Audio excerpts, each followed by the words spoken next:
Well, welcome back, everybody, from your 10-minute break. Glad to have you back. I hope you got all of what you needed done in the facilities. Maybe grabbed a drink. It's been a long day for all of these casters and analysts, and we appreciate you guys being here. We have 4 total matches left today. The next one being Scary Lobster versus, I'm going to say it, Big Boner. Oh, my goodness. I said it out loud. Guys. There you go. Okay. It felt good to just get that off my chest. That actually sounds even more weird after saying that, so I'm super sorry. All right. Anyways, moving into this next match, we've already gotten a chance to see Big Boner and or Eska, if you hear us say that, get to play in the first round. Did an amazing job. We're seeing Scary Lobster for the very first time today. Very excited to jump in. They should be starting up this right off the bat. I can't believe how many matches we've gone through today, dudes. We've seen so many picks. I'm just wondering and curious, like, how is this going to even look? How is this going to look by tomorrow? Like, how many people are going to adjust their bands? How many people are just going to say, you know what, I felt confident, I'm going to keep jumping into this? Because we're starting to get into the point where tomorrow, as we're looking at quarters, we already have Tatsuni, Tryhard, Jinx, and Code have already made it into that. And we have 4 more people who are going to be making it really, really soon. Very excited for several of these ones coming up as well. First things first, boys. Scary Lobster versus Big Boner. They are going to restart the game right now. So, thoughts and predictions. Based on what we had already seen from Eska earlier, what are we expecting to see again? Because now I'm trying to recap my brain. What were the things that Eska was playing earlier that we're going to probably put, that if we don't see now would actually be kind of weird? Was he the one who was using Dizzy a lot? And I haven't seen Scary Lobster play yet. No, I know. So. Scary's going to be new for all of us to be able to see here, which is exciting. Lilac, are you back? Are you still in the facility? Oh, yeah, I'm here. Oh, okay. I've been sitting here molding the whole time, just like Sky King said. Dude, yeah, I freaking love you. You're so funny. Okay. So, what do you think about that though? From what Big played before, do you happen to remember what Eska was playing? I'm trying to off the top of my head just rack my brain. We've watched so many games today. Oh, I can't remember because there are a lot of very common picks that people just pick throughout. I mean, there were a couple of the standout matches. We know the ones who pick the aggressive lineups, but when you just pick DNSSB, K-Ron, Arbiter, Villager, it's gonna be a little bit more difficult to differentiate you from the rest of the cast unless you do something really special. So I can't. That's a good point. Honestly, if I'm remembering correctly, too, with this, I'm pretty sure Eska and Malona, that was the first match of the day that I remember saying specifically to both you and Carr, I actually don't understand these draft phases. So it'll be interesting to see if when they go back in here, if we're going to see more of a standard comp coming out of Lobster and or out of Big. So I guess we'll just have to see here in a second. I know they're struggling with some getting through of the proper game. I'm very excited to see what Scary Lobster brings to the table because I think he's a little bit more of an unknown player to a lot of us. So you say known or unknown? Unknown, right? Because you're not really familiar. I'm not really correct. Familiar. Yeah. I don't know how many people are super familiar with Lobster, but the fact that he is standing here means he's played some good RTA, right? Yep. Yeah, and we're all familiar with Big Boner. Fair. Yep.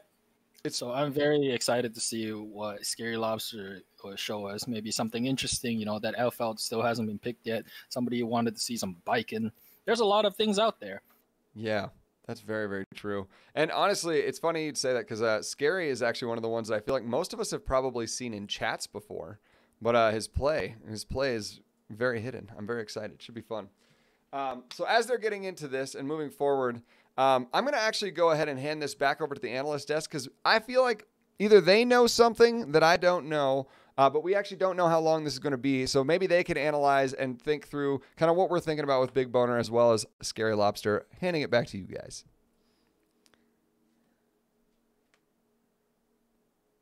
And hello? Back here at the analyst desks, we let us observe right below me here. The wonderful degenerate Pantry with spring rolls in his mouth, trying so hard to hide them. Hey, Pantry, can you give us some comments about what you thought on the last few matches? Is Eska with you over there?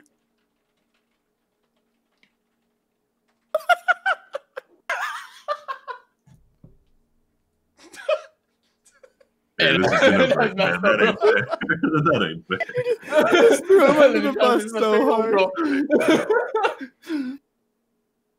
All right, what was that? When Ark passed it back, you see Pantry panicking.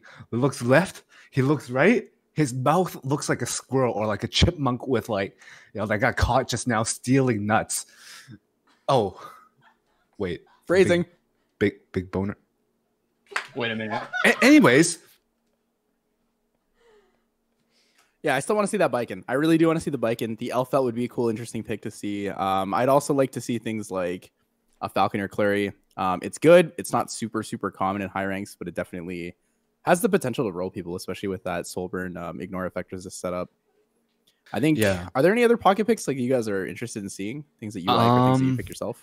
There's a few things I can't really say much because Eska is in my guild, so I do know some of his what he likes to try randomly sometimes. I don't want to expose, him too hard. Obviously we know his Fire Ken is plus 15 fully molad, fully invested.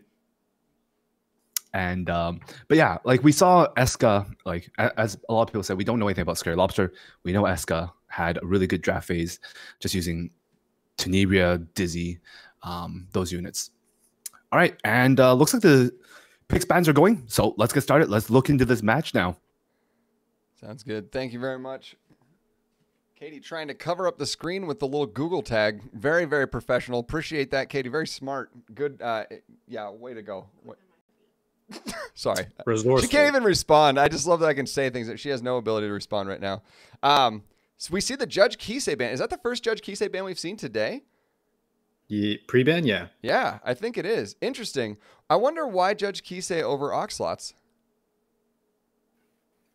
The only thing I can think of here is maybe Lobster has a very independent Judge Kisei where she's really fast and she just does the S3 thing where she just straight up increases all of your units' cooldowns with really high effectiveness, because we see Judge just do cleave so often that we forget that her S3, it has a very, very strong effect to it as well. That's a very good point. She is a relatively fast character-ish as well, too, I'm pretty sure. On top of the fact that a lot of people forget that you can build her utility as opposed to just straight cleave damage. So interesting. Interesting ban. I haven't seen that yet, and so I'll be interested to see how that works out for Eska. Lobster opts into a first pick Arbiter Vildred. And then as well, or sorry, I guess technically it was second pick, but actually picks up the RB right off the bat. The first pick was actually FCC, which is super, super safe. Tell me, just fill me in here real quick. Why pick FCC first? Is there something with the pre-bans that would make you think I should go FCC first over Ruel? I think FCC is just a very solid and very flexible pick that doesn't really reveal too much, right? You don't really want to commit. You never really want to commit any particular picks or bans into hard countering the FCC, but she's always just good enough to do what she wants, what she does, right? She provides the barriers, she provides the S3 skill knowledge, she provides a very reliable provoke.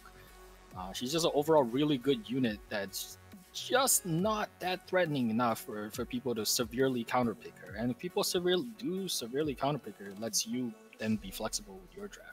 I think FCC first pick is very, very good opener. Yeah, so we do get rid of, I believe that was Bassar and Spectre Tenebria here as well. So you've got a relatively bruiser, tankier comp coming in on one side.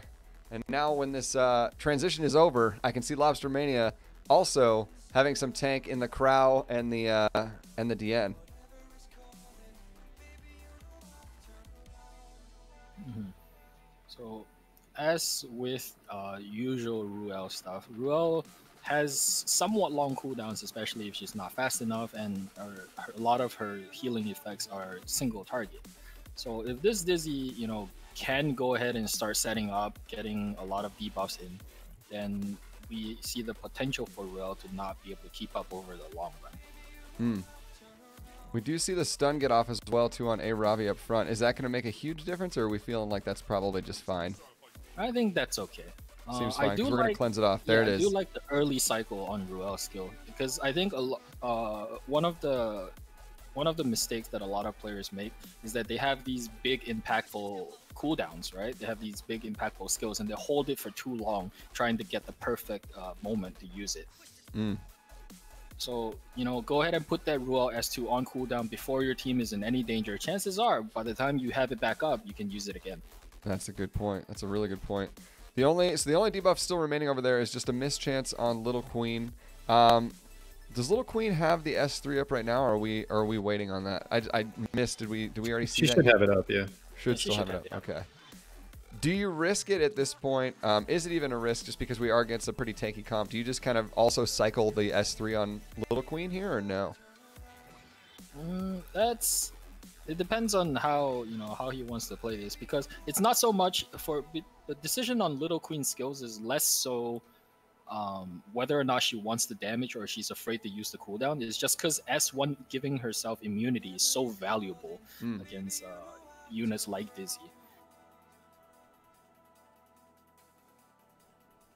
So a lot of times, if you decide to actively S1 on the Little Queen, it is to keep up that immunity as opposed to, you know, like trying to deal the damage.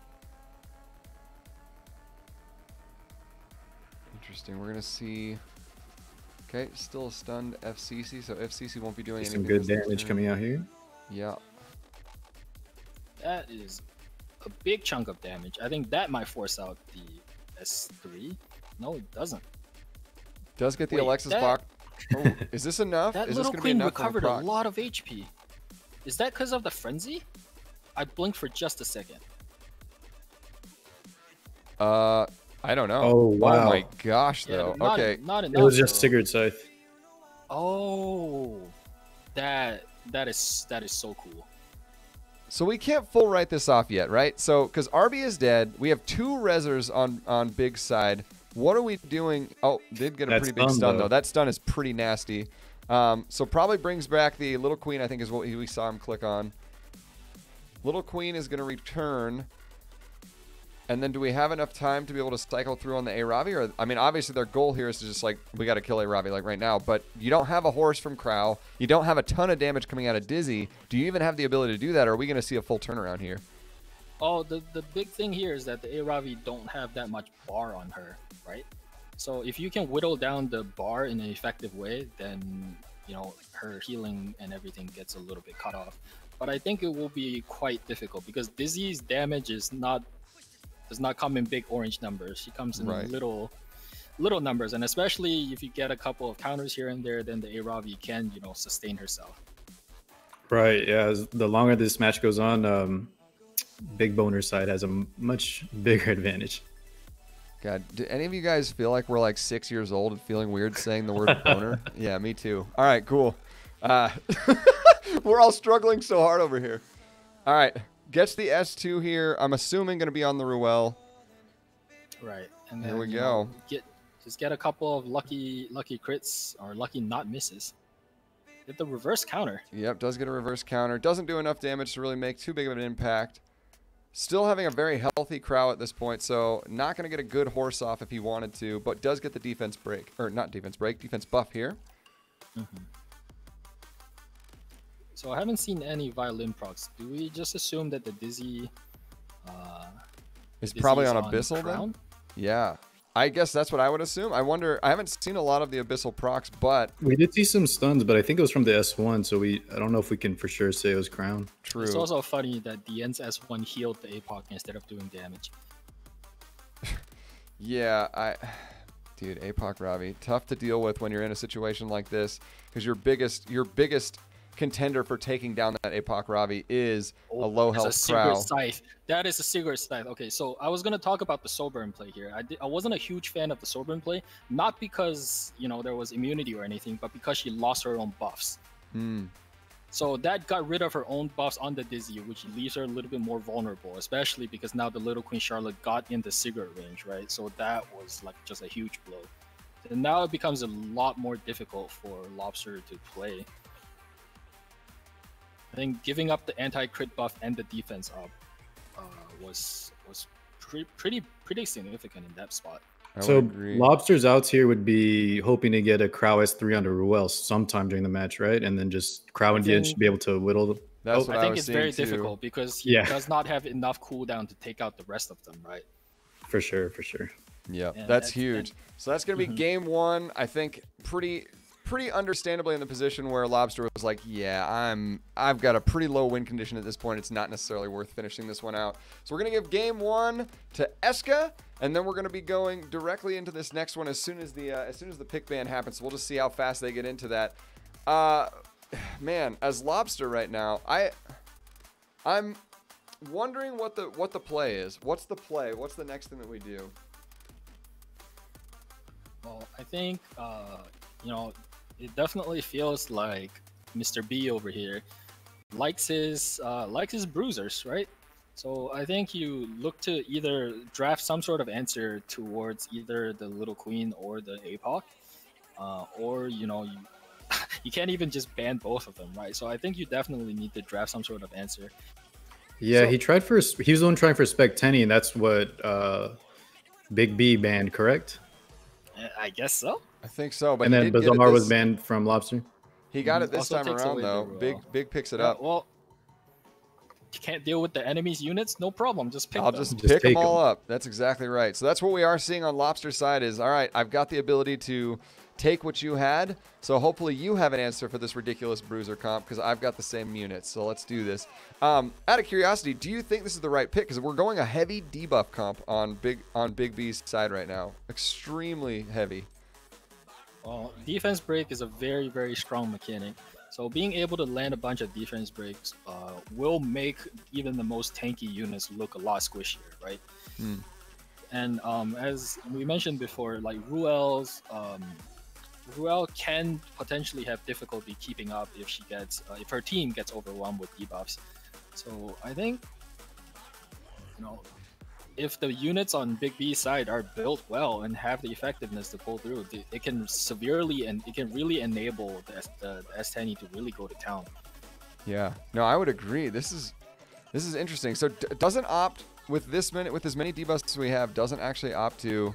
Was that the big brain play like on this draft? I'm actually a little confused because I would have thought that the C Zerato was the ban, right? But it's not.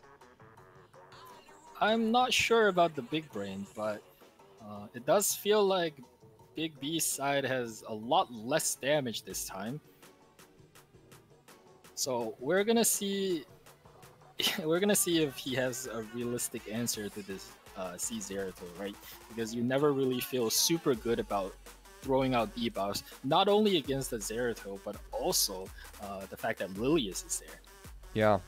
No, that's so true.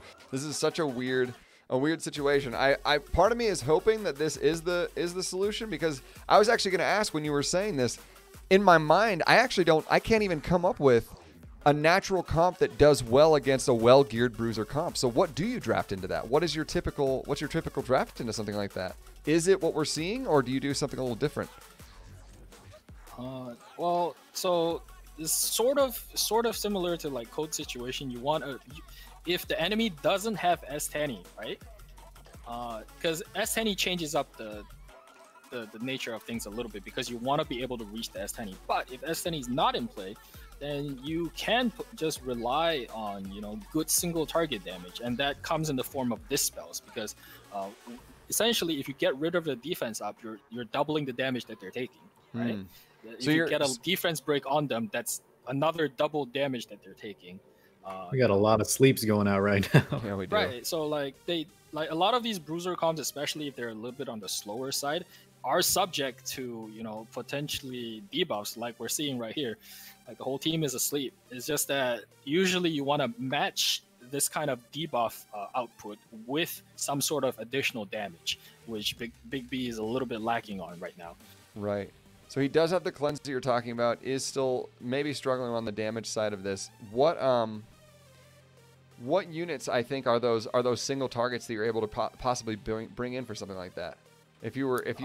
I'm just trying to think off the top of my head. What are those types? Because I agree with what you're saying. I think that makes total sense. I logically walk down that road. Do we have a lot of those in the game that I'm just not thinking of that would be solid picks to put in for something like this? Because I feel like we're going to see this get swapped in Game 3 if we get a Game 3. He has Little Queen Charlotte and he has APOC Ravi, and then your own crowd in some instances can represent that.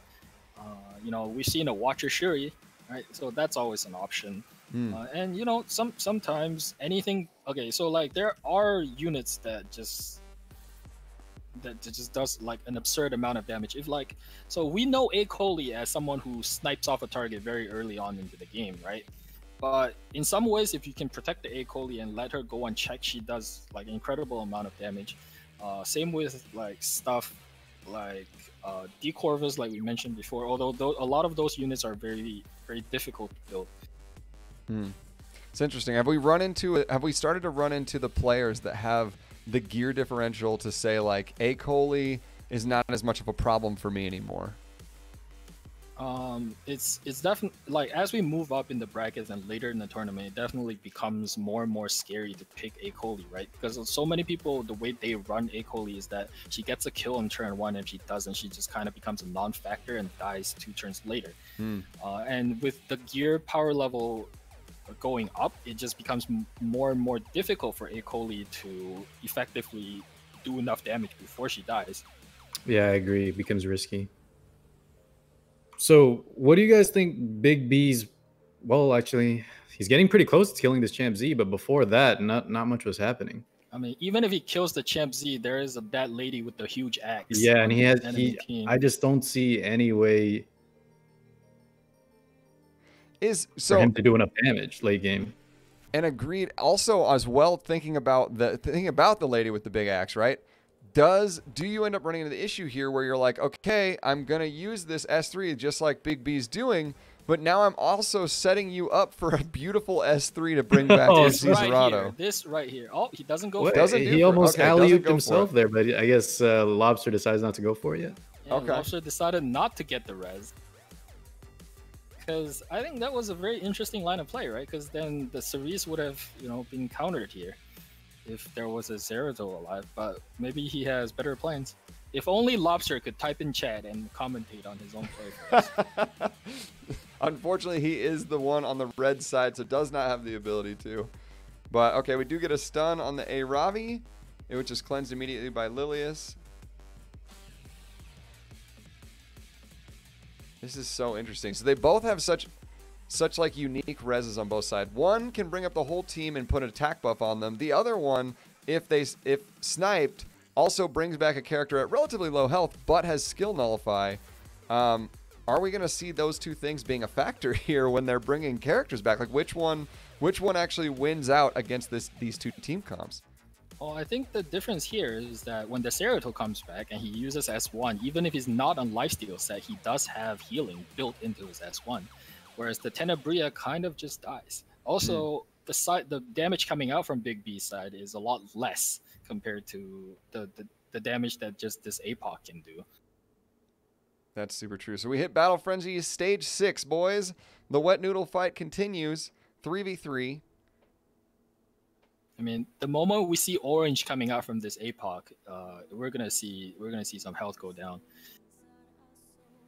I'm still thinking about that, not the S3 play a couple turns ago. I'm very curious why he decided to not want a 4th member of the team. Not a lot of reason to hold it, right? I'm trying to cycle through my head. Maybe the analyst, dinner desk can break this down for us later. Yeah, true. They're not too busy eating.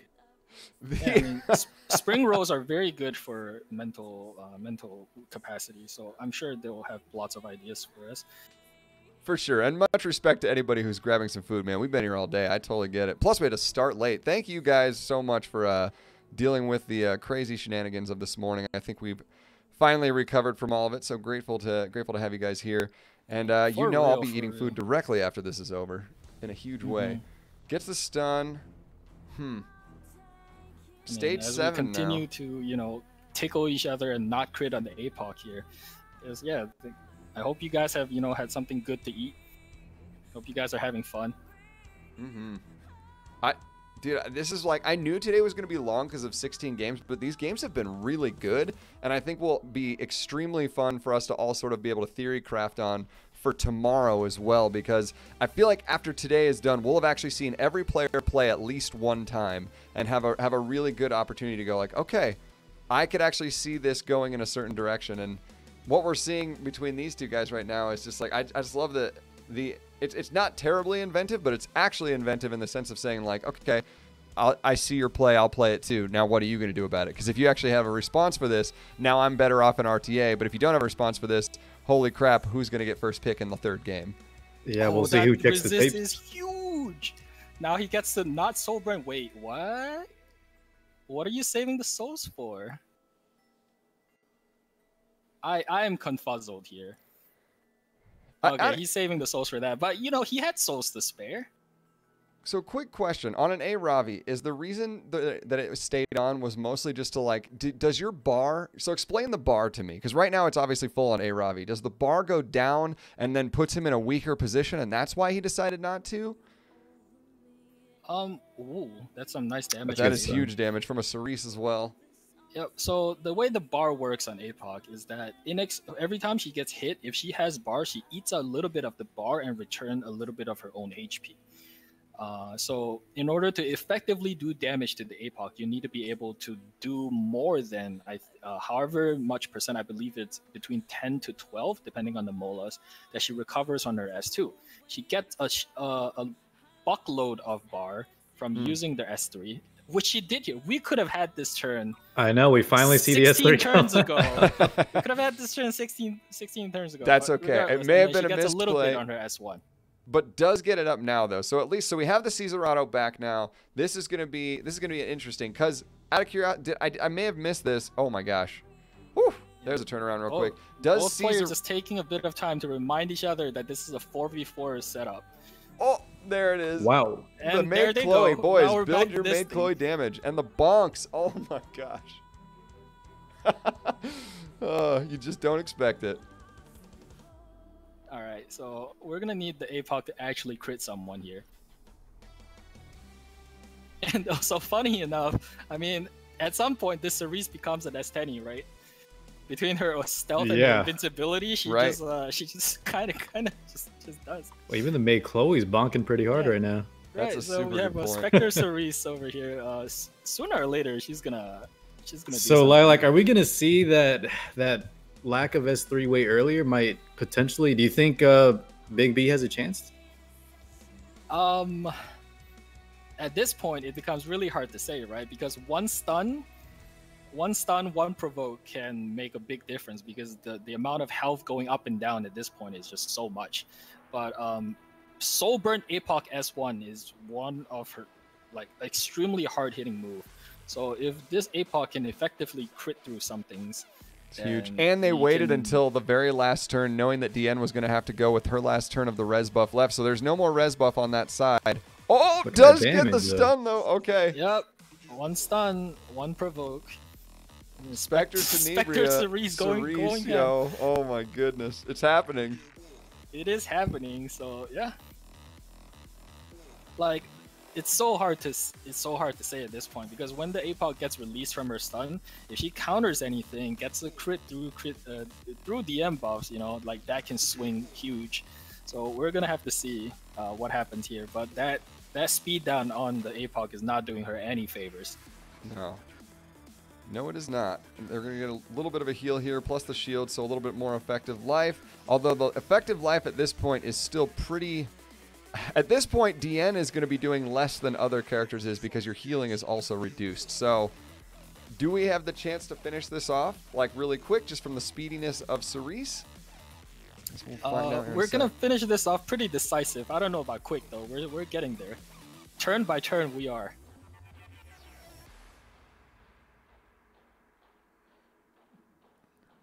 Do you heal here or do you risk your damage? I think there's Risks a good the chance damage. that the APOC simply dies before she gets a turn. Yeah, he's passed on barrier twice now because of he knew his Cerise would be protected anyway.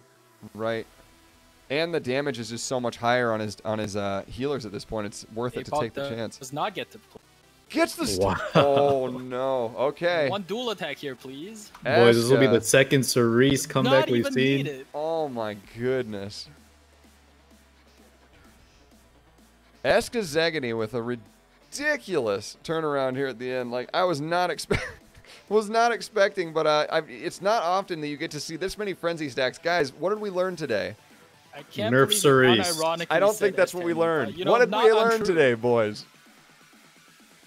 We literally, if you go into frenzy stage 8 or 9, your Cerise is effectively a second Spectre Tenebria. So this is Turns out when she moves 4 times, every time you move 1 time, that's pretty good.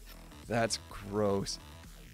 Yeah, she's been part of the 2 most like comeback matches we've seen. Yep. I feel like we're making like a huge case right now, and Smilegate's sitting back in their chairs just laughing with their arms folded, feet up on the desk like, we told you so. She's fine.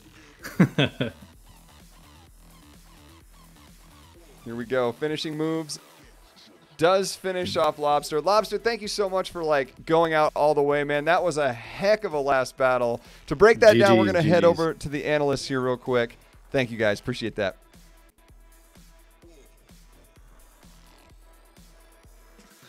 Thank you. That last game, once again, Cerise showing us in this tournament that she's very valuable right now in RTA. Definitely when you have the right things and the combination, she's gonna do a lot of work there. All right, so round 1, game 1. Let's have Tiber talk us through what happened through game 1 there. First, real quick, Cerise paid actor, what? Monk.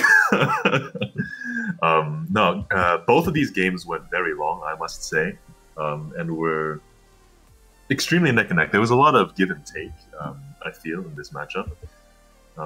For those that don't remember, back in 1914 when round 1 took place, we saw a really strong showing from Lobster, with Arbiter Vildred just utterly destroying. We came in instant 4-2. I believe there was a dual attack with the DN that allowed Arbiter Vildred to just clean up very early on in the game.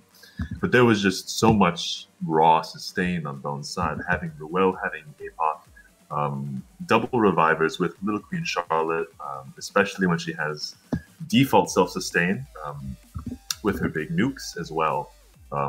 Constantly setting up immunity for herself and just feeding off of Dizzy's turns. We didn't see the artifact, but not a single violin proc happened, so we can assume that it wasn't on the Ella's. So LQC was just set up to, be there and be a prominent threat permanently as soon as Arbiter Vildred was gone.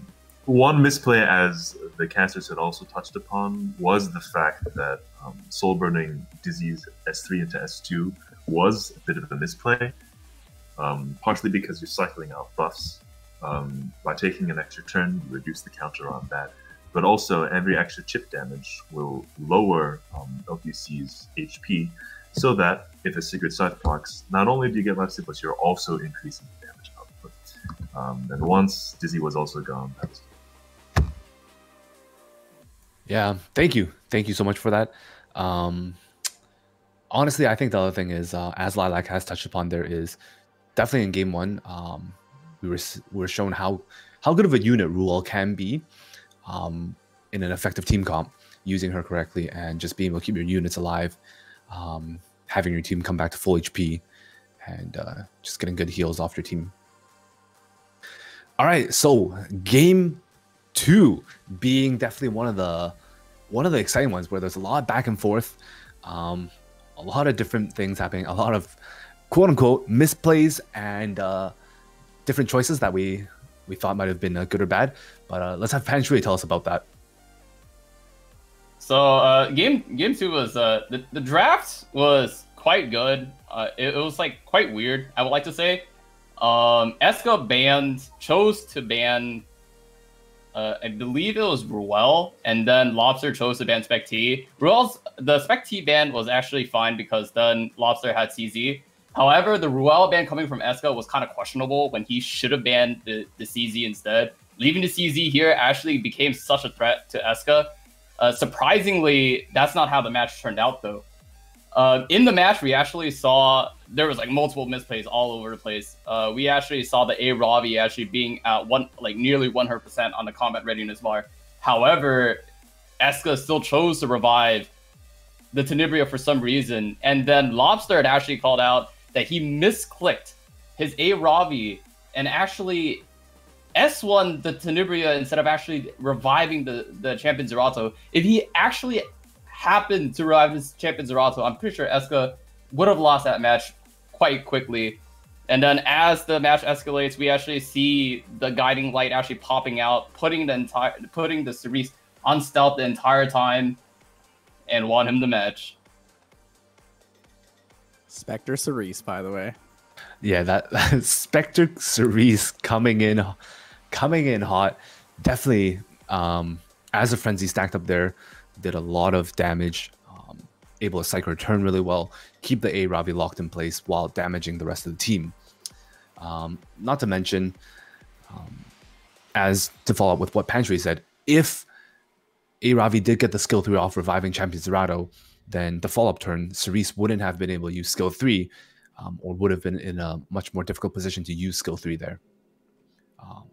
As Champion Zerato would have reflected those debuffs back. All right, so we're getting into the next matches here. Solera versus Snow. Let's hop on over back to Arc.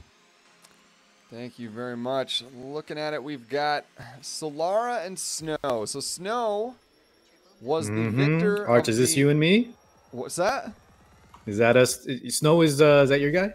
Yeah. Snow's my guy, dude. Snow. All right, listen, Arc. I've been sitting patiently, but finally I can root again for one of my boys here. I'm excited to see this one. Me Snow too. finished first one in the prelims, right? Yeah, Snow finished first in the prelims. Snow, a fleet member.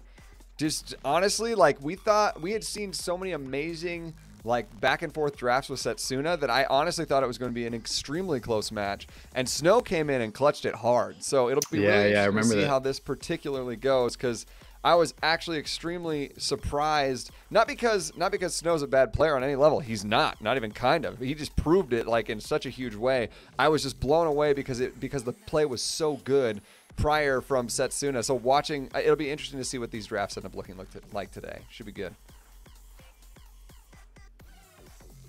And I'm very excited for this match because I was there when the previous one was, and I think that Snow has demonstrated that they're a very, very smart drafter and a very smart player. And then Solara last matchup too also showed that he had the capacity to learn how his opponents drafted and pick ban accordingly. So this should be a very, very good match coming up, and I'm excited to see what they bring. Although the units that they are picking aren't that special. So they're very meta. What do you think? I feel like we're watching meta on both sides of this, to be quite honest. And Alencia Dien, Spectre Tenebria, Charles Bassar into literally like those first couple of picks, everything looks like, you even see a lot of these things getting picked and stuff all the way down into Masters all the way up. So this feels very meta is what I'm seeing here. The interesting choice, I think, at the end here would be the Cesarado, but I guess that's just to deal with the Bassar knowing. But is that a giveaway to say like I'm not banning her Bassar, and because you have no other reason really to deal with this Cesarado other than poisons on Spec Tenny? Oh, the interesting thing here to note, right, is that the Cesarado is there as an answer to the Bassar, but also the fact that you have a Kayron staring down into 2 green units, and most of your damage / debuff are going to be coming from 2 green units. So, and you also have a Lilius on your side, so you're not really that afraid if you leave the Bassar up. And I'm surprised that he chose to ban neither the Cesarado nor the Kayron. So Snow has proven that he's a good player before, so I'm gonna see what kind of follow up. You think the crowd ban was questionable there? Well, I understand why he banned the crowd, but I think that there were just so many things that I thought he would consider a higher priority ban, right, than crowd. He's gonna get the S3 off here real quick, just to stay healthy, keep that Bassar alive. But it does look like Bassar is probably gonna get wiped out. Dead. Yeah, it does seem pretty dead. It would be interesting if we didn't crit here and we didn't get the interesting play. So turns out we're back down to 3 already. So into a 3v4. What kind of chances do we think Snow has in this after this? I do know, like you were saying earlier, I do know that Snow is an incredibly solid player, and so I definitely expect him to adjust his draft after the first one. But why was this? This was like an interesting problematic thing, because like you said, picking Basar knowing that you had to deal with the Kayron and the Lilius. Is that just a misplay? Maybe he just sacrifices Basar to power up his S10. Right? I mean, is that the big brain play that I'm missing? That is like, a very big brain. That's extremely big brain to go all the way of saying, I'm going to sacrifice and make this a 3v4 to make that the reality. I'll respect that. Okay. Is that what you do? Is that what it was? I don't think so, because even if you do you do buff up your S10, there are 3 sources of big AoE coming in. It's going to be very difficult for your S10 to survive for much longer. Agreed. And when I say that, I mean your S10 is just going to die. Literally dead right here. Yeah, and right, I mean, especially with SSB there as well too, like who's about to rebuttal as well. That was going to be over in that spot either way. I mean, Solara did get a couple of really nice dual attacks, but I don't think that changed the overall outcome of the match, right? Because there was that one on Basar, and there's the one here, and not even being able to kill the SSB. SSB is gonna go ahead and throw out that S2, and I think Snow is done for. Yeah, I think so too. Yep, we are gonna see the concede there. Solara takes it 1-up right now. And to be quite honest, that was not just fast, but that was concise. That was a big hit. Like, Snow is gonna have to make some pretty serious changes, I think, to the draft. Or, I mean, what do you ban out in that situation? I guess what do you ban out? And if you ban out, there were so many threats on that between the SSB and the Kayron, all of which did plenty of damage. Where do you think you go from here? I think I would have looked at the Kayron, because Snow did show that he had a solid answer to the Cerato, right? Because he did just take out the Cerato with a Specteni. However, he didn't really have that great of an answer to the Kayron, because the Kayron does present a threat to both your Basar and your Alencia, as well as your S10, because Kayron does AoE damage. So I was very surprised to see him not ban the Kayron. Not to say the Crow wasn't like a huge threat. I just think that he would have had more opportunities to play if there was no Kayron in the game, as opposed to a Crow. At least his Basar would have gotten a second turn, I think. We see Raz and Dien as his first 2 picks. What do you guys think about that? The Raz seems like a counter, right? Counter into the Alencia, or at least saying like, hey, when I say counter, I mean at least I'm going fire into grass here. But my question was, because he banned out Solara's Crow last round, so if he just takes Crow Dien, which is a popular combo, I'm curious why he chose Raz. And I guess my assumption would be taking 2 water units into a known grass unit, maybe? I don't know. It's a good question. It does mean that Solara does get to pick it up. I'm almost wondering here if he doesn't have a confidence in his own Crow. Could be, yeah. Because the reason why I think Raz is picked so early, I can think of, without any like specific combo, is the potential for him to just keep up immunity and defense up.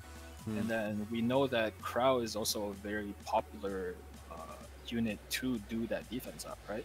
So the fact that he did pick Raz over a Crow, especially because Solara showed the Kayron, and Crow is, I would say, a little bit more resilient to Kayron than Raz is kind of interesting. It could mean that he doesn't have his own Crow build, but I'm just speculating at this point. Yeah. Do you think you could also see some crazy dual attacks come out? Does do it. Go ahead, Arch. What were you about to say? No. He locked in. So he locked in Fire Tenebria here into this team. There's not. Okay. He locked in very specifically 2 big debuffers here at the end. Huh. What do you guys think about that? That's an interesting end to your draft. Like, you're not trying to speed them up. You're literally just saying, like, I'm going to survive a turn, and then I'm going to dump a whole bunch of debuffs on you. What do you do to deal with that if you're on the other? Because I don't think that, like, Snow's idea here is like tank up a little bit, but also like single target somebody down with the double attacks from Ross, right? I think Ross himself does provide a bit of coverage towards what Dizzy want to do. Because if your units start with immunity, Ross can start S2, and that puts up 2 turns of immunity to him and whoever his target is. In this case, I guess the target is going to be Charles. Yeah, it's worked out being the Ross first pick. Yeah, so if the Charles, does put up his S3 and Raz gives him the S2 immunity, any amount of good Elbrus procs can potentially spell doom for the Dizzy. Ooh, there's a double abyssal. That's a yikes. Right, and then this opens up Raz to just freely S2. I'd be very surprised if he didn't S2 here, because there's a Tenny and a Dizzy coming, right? Actually, no, he doesn't need the S2 here because he already has immunity up. So I think he can freely go ahead and do what he wants, put up the defense buff. Now, Dizzy and S10 can't really play on the first turn unless this S10 has some sort of violin and also procs all of that. And in fact, like, Charles does not even need to go for the S3 here because he has all of the buffs that he needs. Fish for the S2 proc didn't get it.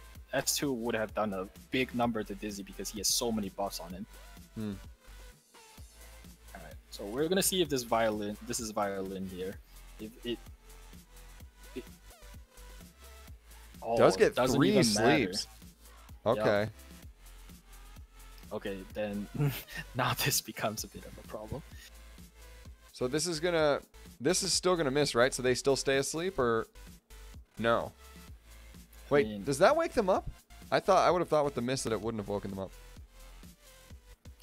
As long as you receive damage, I believe you wake up. I'm not really sure why because the Charles had barrier. Is that why? Oh my gosh, these abyssal procs, dude.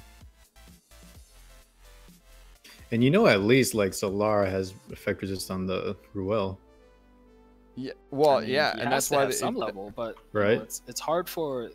It could be potentially hard. That's the thing, right?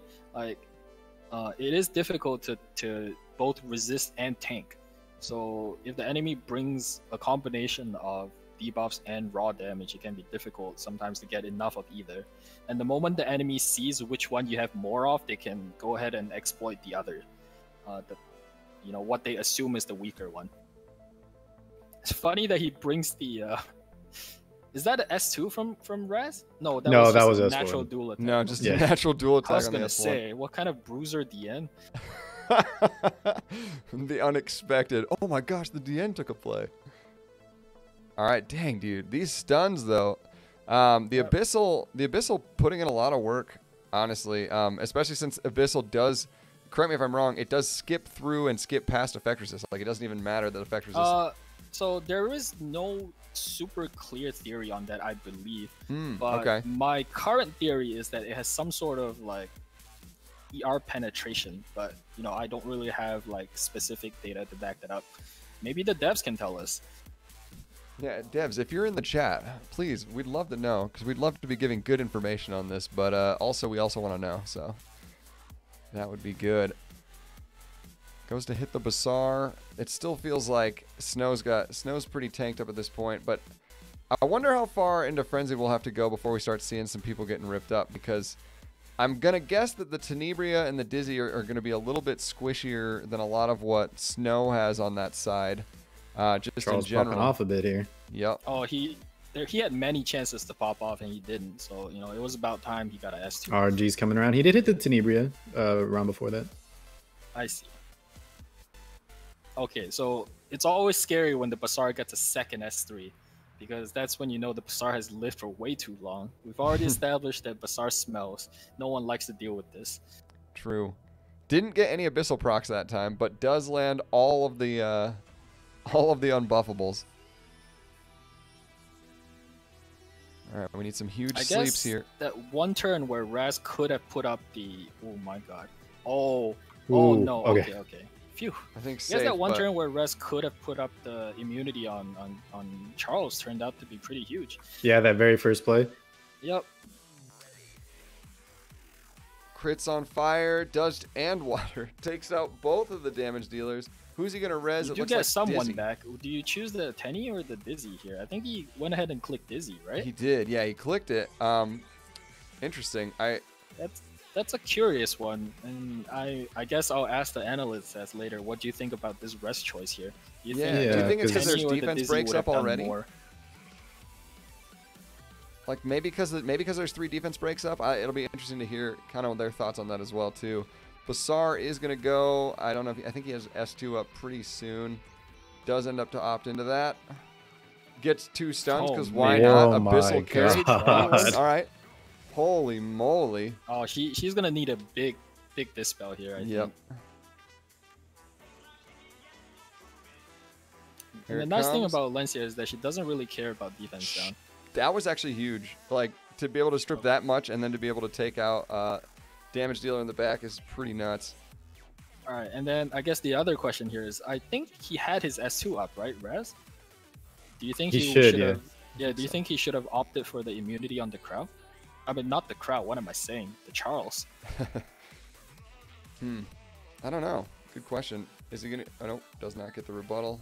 Unfortunate. He Charles definitely is S1s. not scared of the Dizzy at all. So I guess he gets the S2 here, right?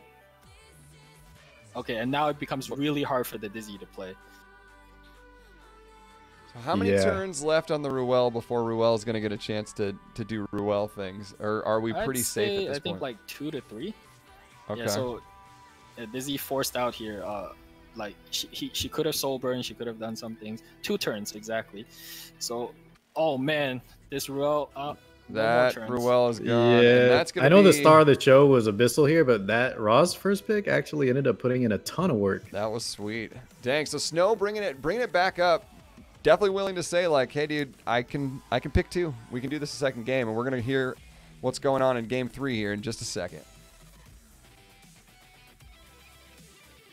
So when you're looking, I guess when we're looking at these draft phases for these guys now that we are 1-1, it seems very clear that both of these players have lots of gear and lots of understanding of how this game works. Like their draft phases are very good. Like I've been very impressed watching Snow and Solara both pick like incredibly well into each other. What do you think about like what do you do here now? Like what's gonna give you the edge? Because now both of them have seen like we can take this long. Do you think we'll see a similar strategy again, or what direction do you think we move? I think that so in that last match, I really enjoyed some of Snow's decision making towards the end, because he did do some things that might not be the most obvious play, including not respecting the Dizzy, going for the Alencia instead, things like that. It just shows that he has an understanding of like how the match is going to play out a couple turns in advance, which is so important when it comes to RTA. So I definitely think that Snow woke up after the first game. It's gonna be difficult. It's gonna be a good match, I think, and we're gonna see. Definitely, Solar has shown he I think in the first one he also lost, but then he came back strong. He's shown he has a good like counter pick mentality. Yeah, you see Solara goes ahead and takes the Basar and preps the Cerato in response to that.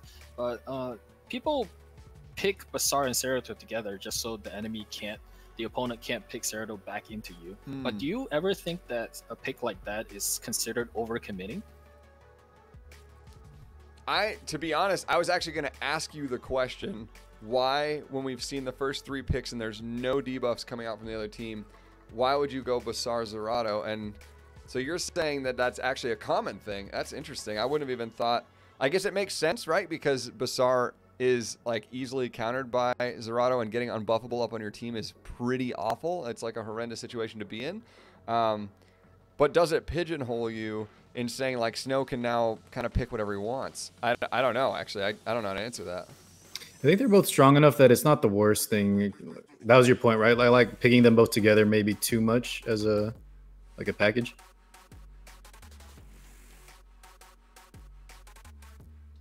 Oh, did we lose him, March? I don't know.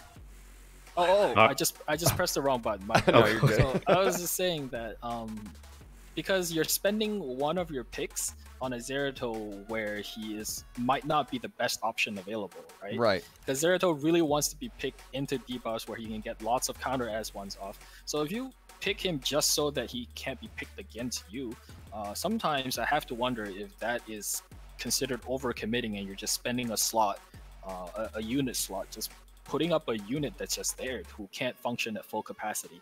Right. That, and I hope that was the point, or of kind of what I was saying too. Is that's kind of what I was reading into it. So I'm glad to hear that you were thinking the same thing. Looks like we got the Basar ban. basically saying, I know you picked this Zerato intentionally, but I also see that there's no reason for me to get rid of Zerato. So he's going to keep Zerato in here. Let's see how that works out for Snow going into Solara right here. Everybody is on immunity, so has to go with S1 first. Oh my gosh. That dual attack Oh my definitely adds up. That was a lot of damage. All right. Yep, DN is going to undo a little bit of that here, but Kayron's HP is actually a very important resource. If he crits the Kayron here, it gets him to 1. Because of that, then, you know, that would have made a difference. Luckily, he misses because whenever Kayron does get to 1 HP, he immediately gets onto a counter, like a timer, so to speak. Right. Yep. 100%. He gets into a timer of if I don't get my S3 off to actually land and kill something, I'm in a pretty spot. So agreed. Yeah, definitely put yourself in a timer spot. Seems okay for now. Lots of buffs up at this point. Invulns around for the whole team. Also effect resist debuff, or buff rather. And goes ahead and puts up the S3. Try to get a debuff up. Actually lands defense break on the Elena. So on the two characters you wouldn't expect, actually, both on the normally high effect resist DN and the Elena. That's super interesting. And even with the ER buff, so I definitely expected a lot more Elenas to have just high ER, and with the ER buff, so I'm very surprised to see Elenas get debuffed through. So I'm not sure if that Elena was built differently than what I expected, or you know, that's just a really high effectiveness Zerato. Oh man. Oh no. That is one down. Gets the kill on the Charles, which in some ways really soft force the Ruel to use her S3, right? Because without the Charles, you can't really fight.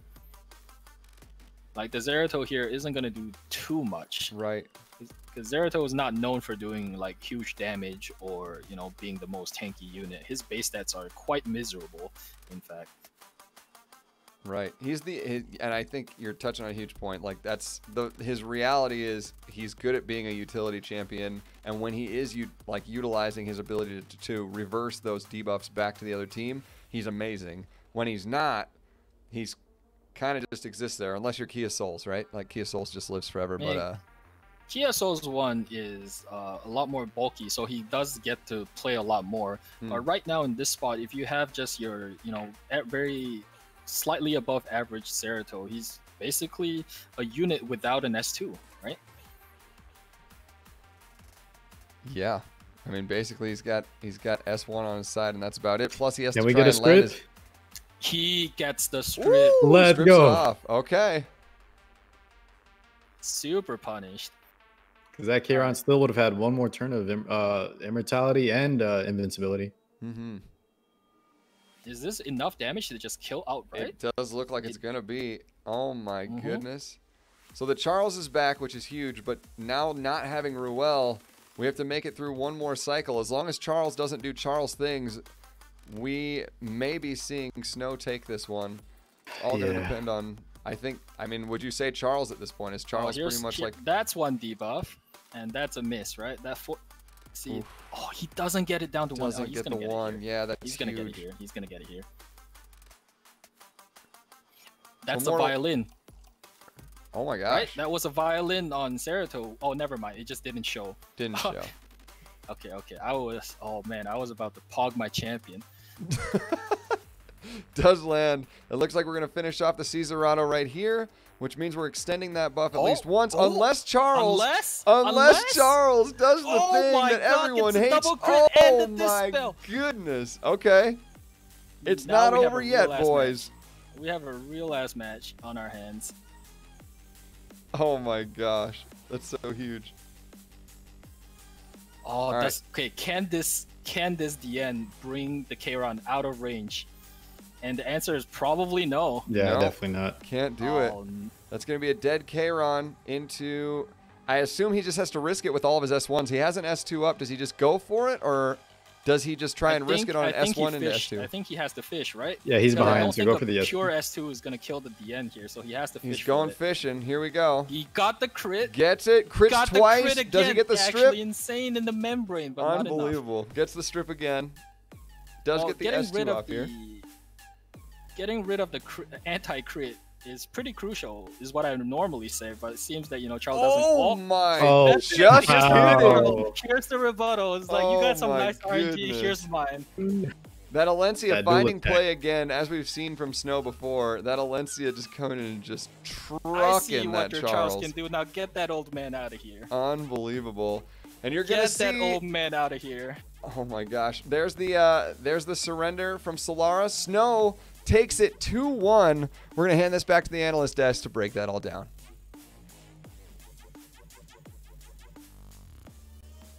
Thank you, Ark. And wow, those 3 rounds, definitely a lot of back and forth there. Definitely some amazing matches. Not to mention the picks and bans during the drafting phase there. But let's get into game 1, and let's have Pantry tell us about game 1 and what happened there. So game 1 was quite interesting. Both sides definitely, like, here we actually see Snow. Just a quick reminder. Snow picked Alencia as the first pick. Spectre, Tenebria, Deanne, Follow, and Charles and Basar. Solara picked Lilius, Crow, Kayron, SSB, and Champ Zerato here. Crow gets banned from Snow's side, and Charles gets banned from Solara's side. Is quite interesting. In this kind of scenario here, Solara was, I believe,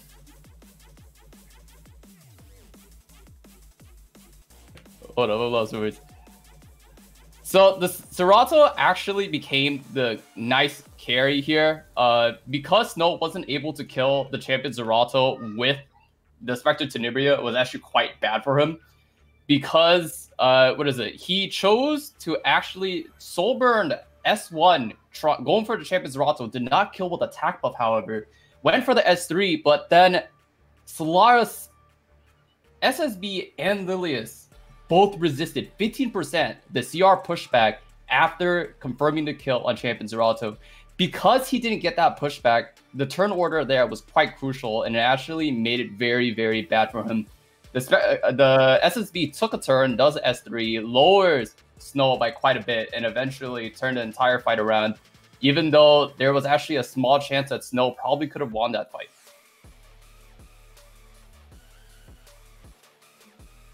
Thank you. And so definitely one thing is I feel like there's also not enough protection just for the Spectre Tenebria there. From all the AoE damage available from Solara's side there. And game 2, there is definitely some RNG involved there. Let's have Tiber get into game 2 and tell us about that. Right, so extremely interesting gameplay in Team 2. You can see how high of a level these people are playing at, because so many good decisions were made. To answer some questions from chat, as well as from the casters, the mechanic with the shield and the sleep is indeed the case. Like, you will not wake someone up from their sleep debuff unless you actually do the damage. So knowing that, having the presence of mind to commit to the Dizzy S3 into the Charles was rather smart. With regards to the question that they had asked regarding the revive choice on Ruel, we had discussed that, and part of the reason we think Solara chose to revive Dizzy is because Tenebria had already expended her skills. She had things that were off cooldown, so she would have been potentially a dud and chose Dizzy. With that being said, Dizzy also just dies into Charles right after, because you're water, you're AoEing Charles Elbris's, which is unfortunate. So it's sort of a rock and a hard place in that case. But we also saw some extremely smart gameplay from Snow as well. For example, you may not have noticed it, but he saved Charles' S3 to wait for Visar to get his S3 up to land unbuffable on Alencia, because he didn't want to proc Mind's Eye on Alencia, first of all, and also he's fishing for more damage to kill Dizzy first as well. So, mad respect for all of the gameplay from both players. Thank you for that. And yeah, there was definitely a lot of back and forth. choices being made there that could have made some impactful gameplay there. Round 3, What's in Love? Could you give us the rundown on that? Sorry, I guess we're all distracted by Tiber's mom. Yeah, so match 3 was a little bit difficult. Solara definitely took a big gamble there. He wanted to pick the Caesarado in with the Bazaar. A lot of people look at that and they're like, wow, it's like too much commitment early on. To play devil's advocate on it, I felt like if the Caesarado is on Iela's violin, it's actually not a bad pick in there at the same time, especially after this the Spectre Tenebria comes up, you leave it up, and then you ban the Kayron because the blind debuff doesn't work with Caesarado's counterattack. Overall, Snow definitely had a stronger draft. The Elena Spec together there was really, really good. It did put Solar in a position where he's like, do I want to fight the Spec or do I want to fight the Kayron? I think personally fighting the Kayron would have been easier, but it's always hard because Dien gives you 1,000,000 souls, so you got a 50-50 on that. I think I'm not sure if I like the Ruel pick last that he took. I think if he wanted to go with that like Bazaar, Caesarado, Charles thing, it should have been a more aggressive last pick. I think something in the end there that was just a little bit more aggressive could have been better. Or even maybe if you pick something like a Cerise would have been okay too. Just to try to like hold and lock down the Kayron if he has Abyssal Crowns. Yeah, I think artifact choice could have been pretty important there. Could have definitely changed the gameplay to turn it into another into his favor there. And I mean, aside from that, all 3 games definitely weren't short. It wasn't like a quick cleave game. There were games that could have gone either way. For both of them, and both of them had team comps that allowed them to stay alive and to revive, give them the possibility of a comeback there. So who do you think wins these next 2? Aether Bulge, Kia Soul, and Careless versus Mr. Yang? I mean, these are some like big names here. As much as I like Mr. Wang, Careless is from my team. So no matter what happens, Careless, you better not int. With that said, let's get into the drafts and let's get this next match going. Thanks, man. Glad to hear you're a huge fan of the Yang as well. It's good. I'm just going to say Yang. Guys, we're jumping right in with Kia Soul and Aether Bulge. I don't know about you guys, but I wish that my mom brought me some dinner, damn it. Okay? Like, I need some dinner, and she looks like a really nice lady. You keep your mouth shut, chat. All right? Listen. Amen. We're going right into it. Aether Bulge versus Kia Soul. We got a Zerato ban. Respecting the Zerato from Kia Soul, will we see the Kayron come out?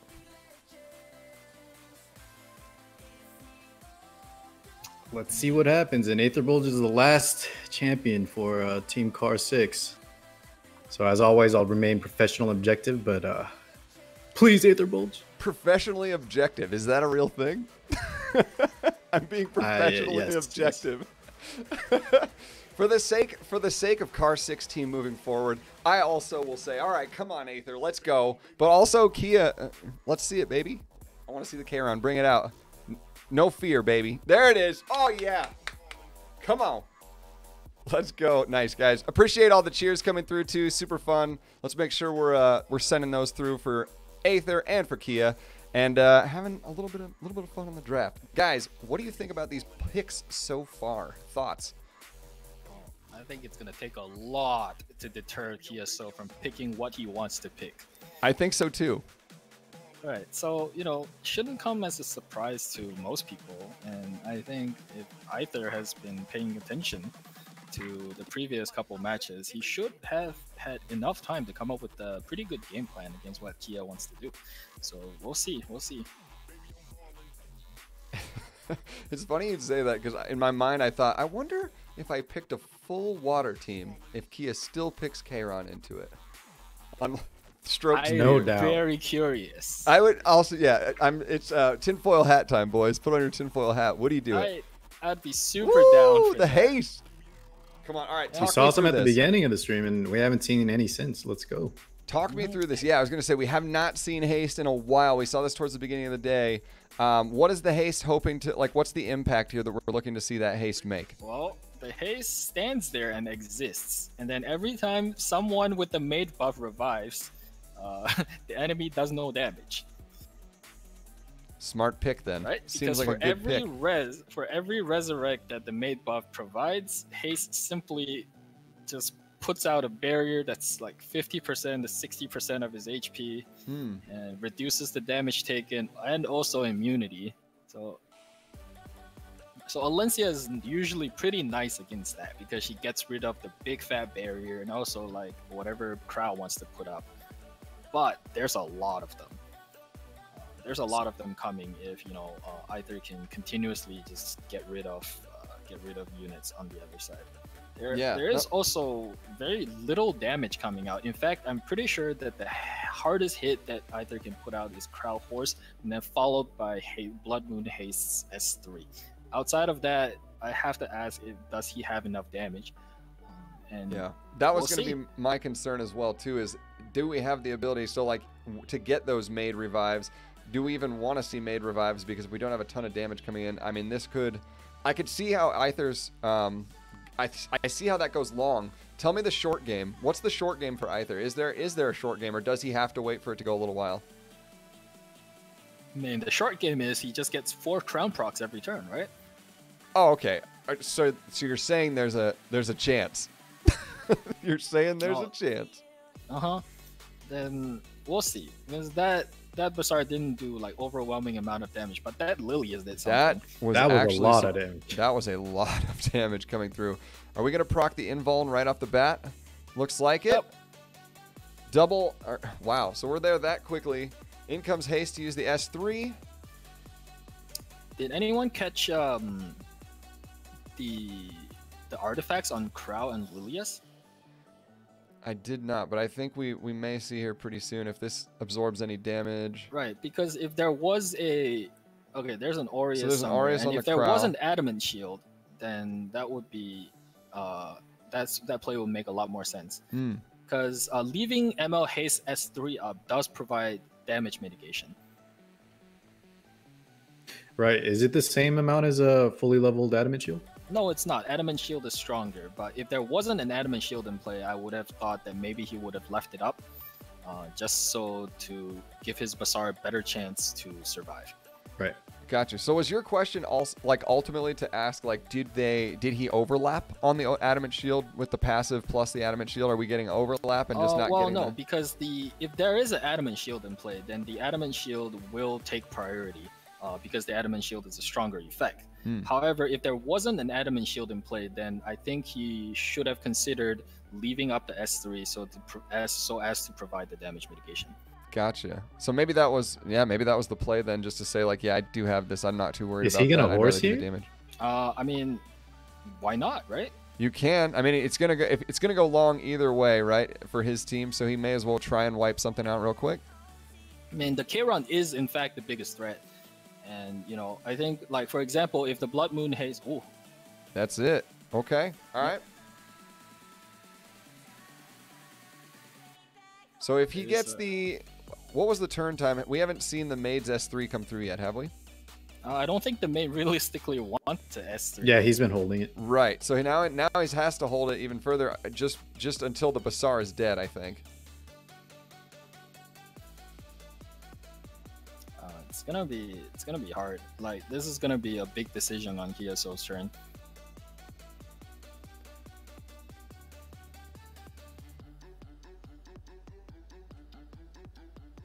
He might just go for the S1 on Bazaar. Yep. Oh, gets double attack. Still not quite enough. Crowd comes in. Does he get the provoke here? Gets the resistance. Yep. He gets another jab at the Bazaar. Oh my gosh, this Still- Bazaar lives forever, dude. Gets in. Oh my gosh. Okay. Pretty He's decent doing damage some there. decent damage. There's a good chance this DN just dies. Yep. There's a high chance that is true. Now, answer me for this particular thing. When Maid does the Maid things, right, on S3, is that going to give an even bigger shield because 2 people come back to life? Oh no, I believe it only procs once. It's all a single proc. Okay. So that's good to note. For anybody that's All right, out there is playing this the Bazaar character. finally going to die? Not quite. One more chance. One more chance. Oh One my more. goodness. Is this going to be enough or at least a bonk? Oh, Nope. oh my goodness. Nope. Dude, poor Kia Soul really really feeling like he's gonna have to put some attack. Oh man, if the frenzy kicks in here and he gets the heal off, that's gonna be some interesting. I mean, there's no way this Bazaar lives another turn, right? Surely not. He's got to die There's here. no way. Yeah. Okay. There it is. Okay. He's toast. Now He's what? thought for so long. Indeed. And then, do you now feel comfortable about using the maid res? Does not strip on 2.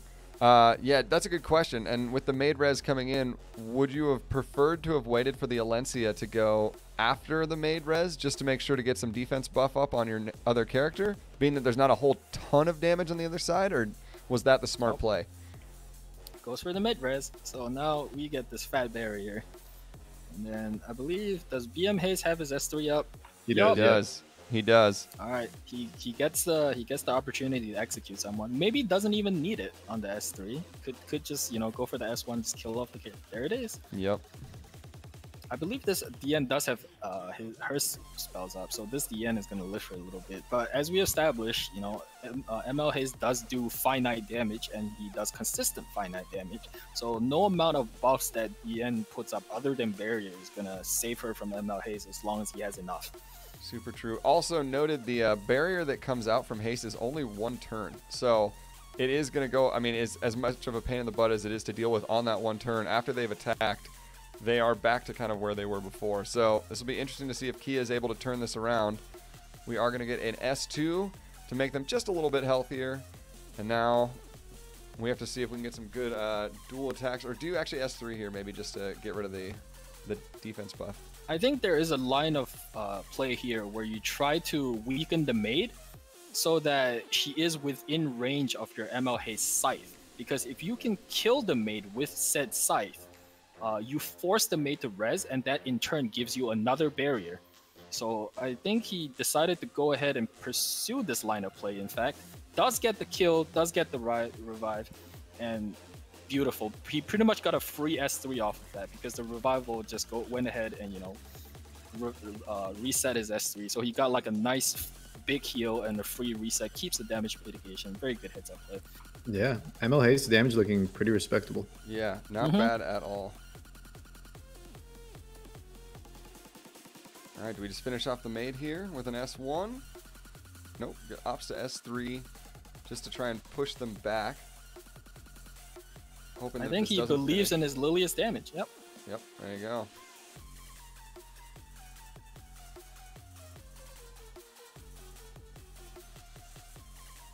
Interesting. So now I'm wondering if, because the S3 he's not cycling it, is there an adamant shield?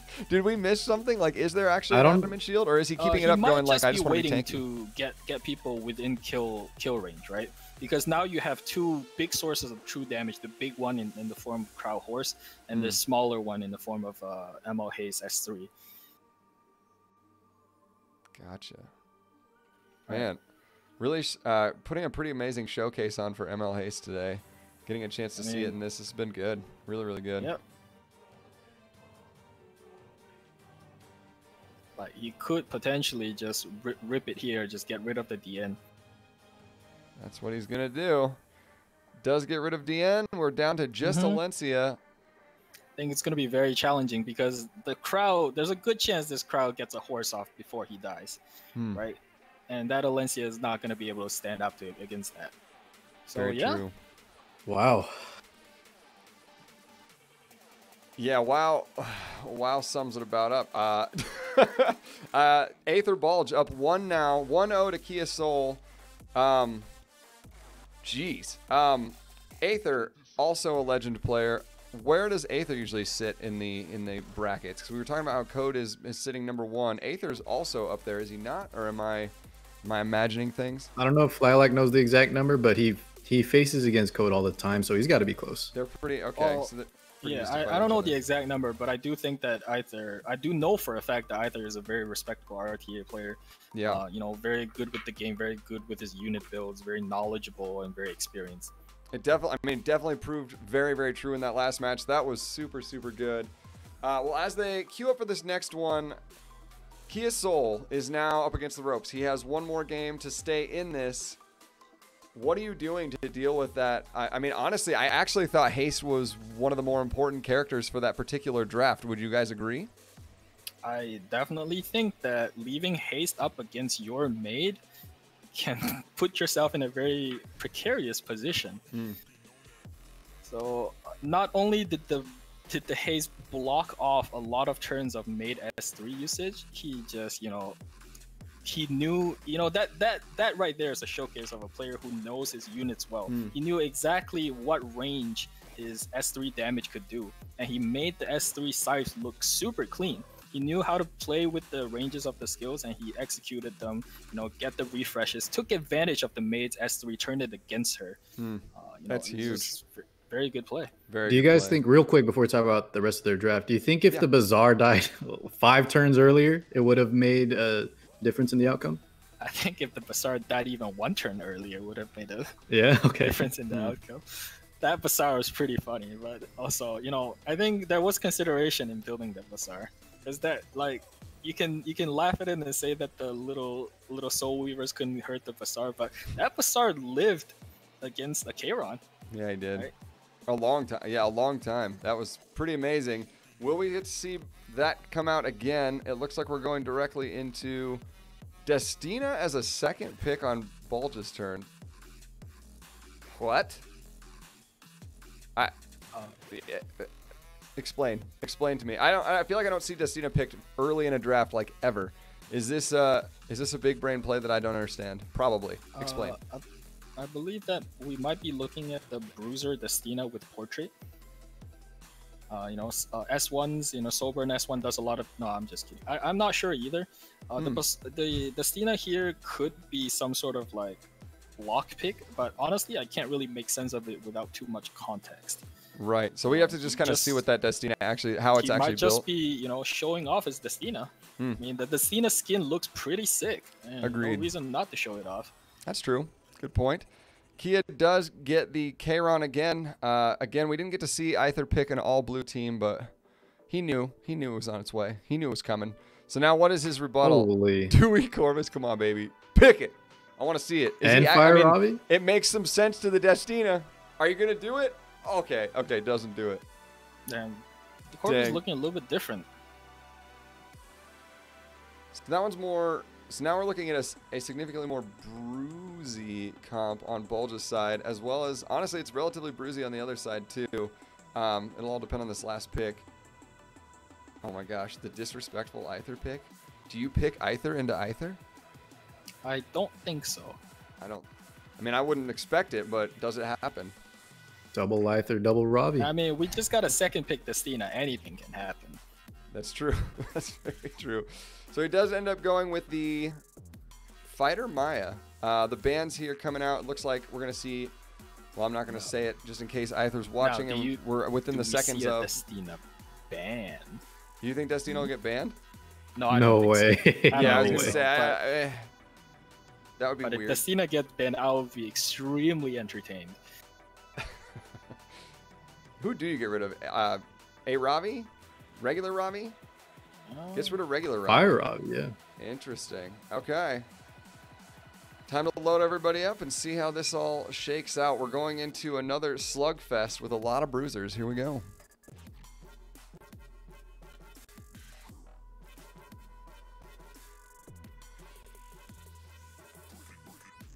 That skin does look really good. It does look really good. Yep. I agree.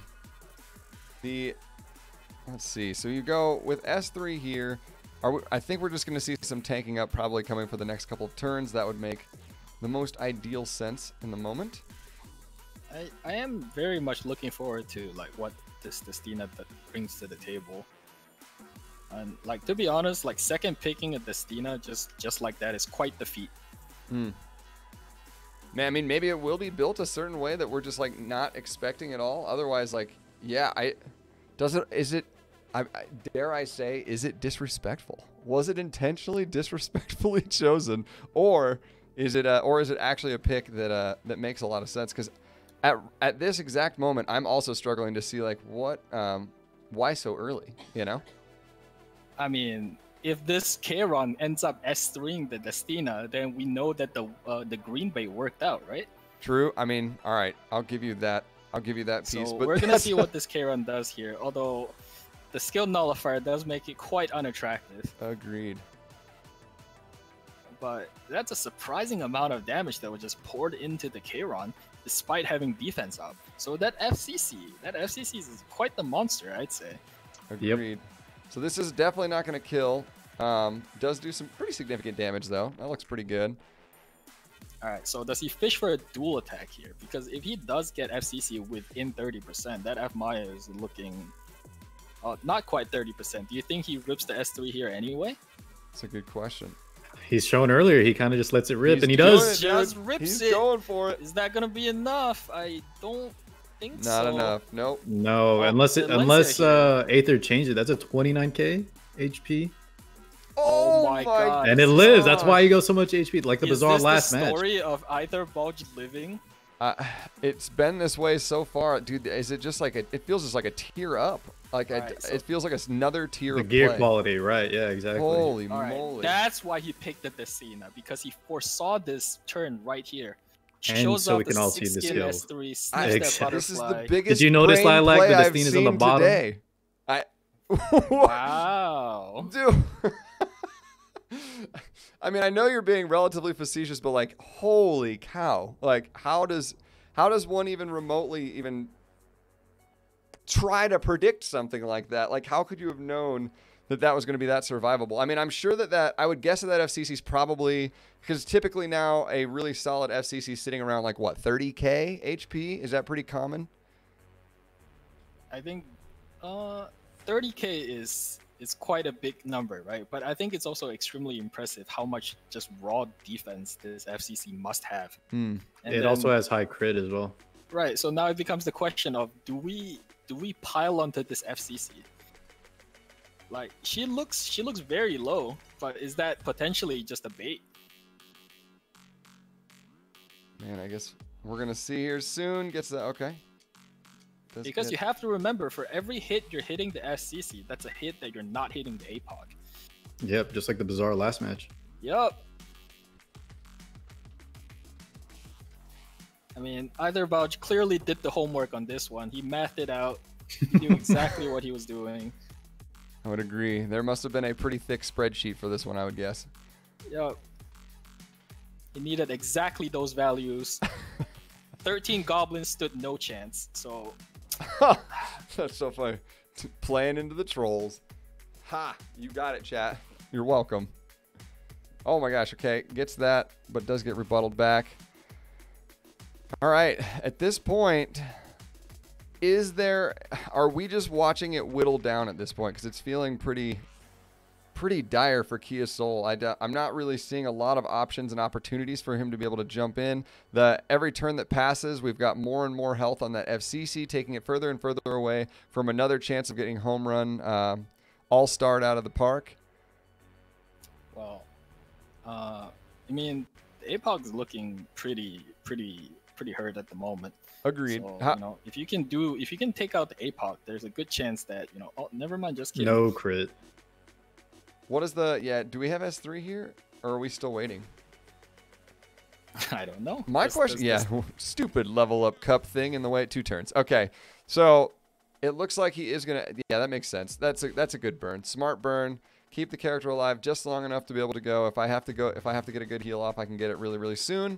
Gets a turn and finishes off on a dual attack. Was that a dual attack? Or was that just taunt? I think that was the provoke. That was the provoke. Yeah, that was the provoke on APOC.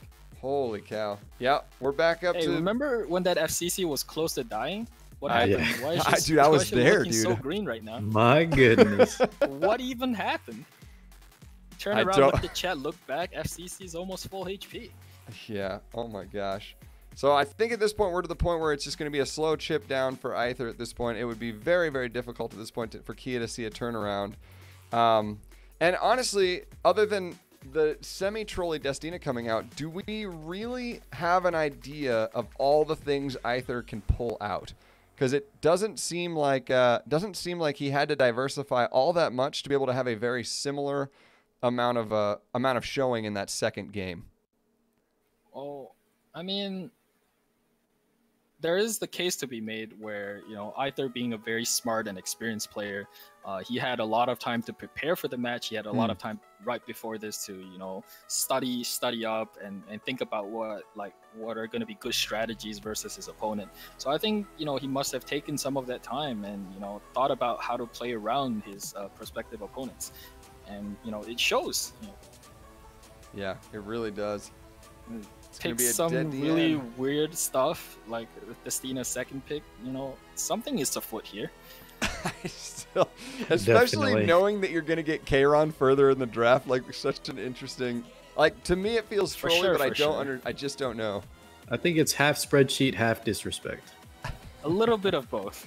I'm just going to let him. Part of me wishes that we had the ability to do interviews after some of this stuff, because I would be very curious to know.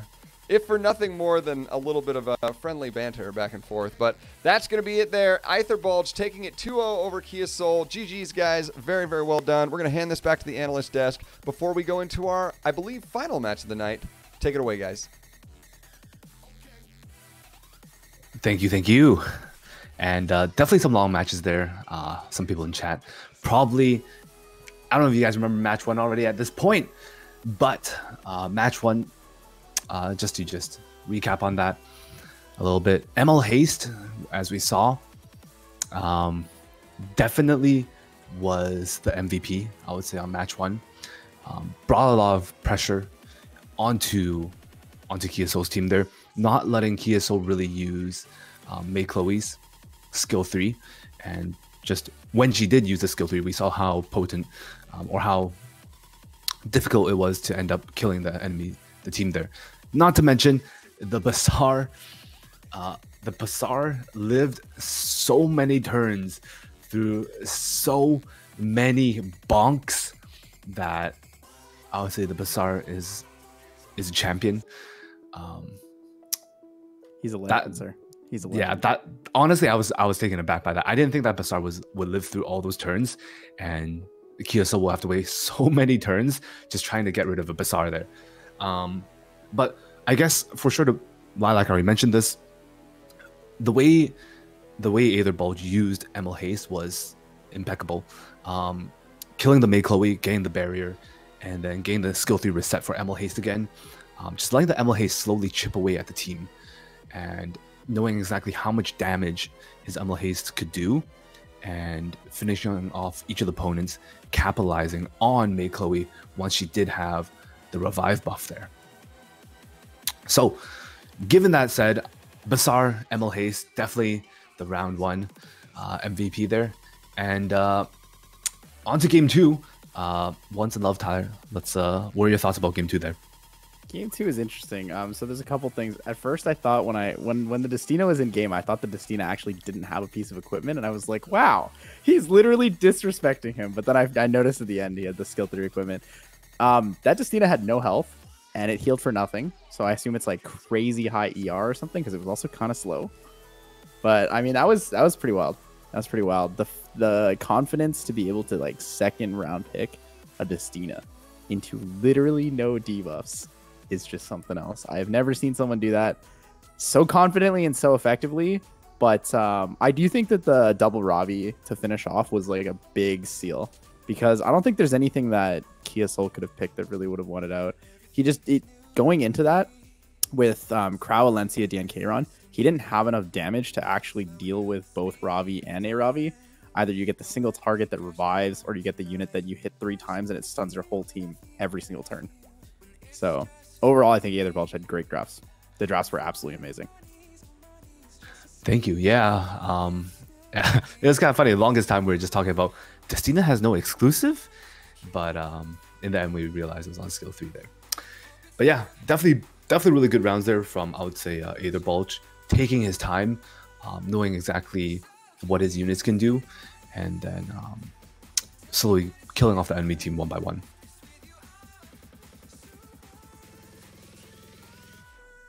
I'm interested to see how much what kind of stats are on the ML Haste. Like I doubt I'll be able to see them, but I'm curious to see like how much attack actually scales into the relevance of your skill 3, because it's HP scaling, but it's also like slightly attack scaling. I know that ML Haste is fixed damage, so it's interesting to see like if it's worth taking flat attack subs to like make up that extra little bit of fixed damage or not. Yeah, I'm not too sure about that. I guess like we won't really see the MLH stats. Unfortunately, by the time I realized the HP looked at HP, I saw it was 19K, so I don't know what the starting HP value was of that ML Haste either.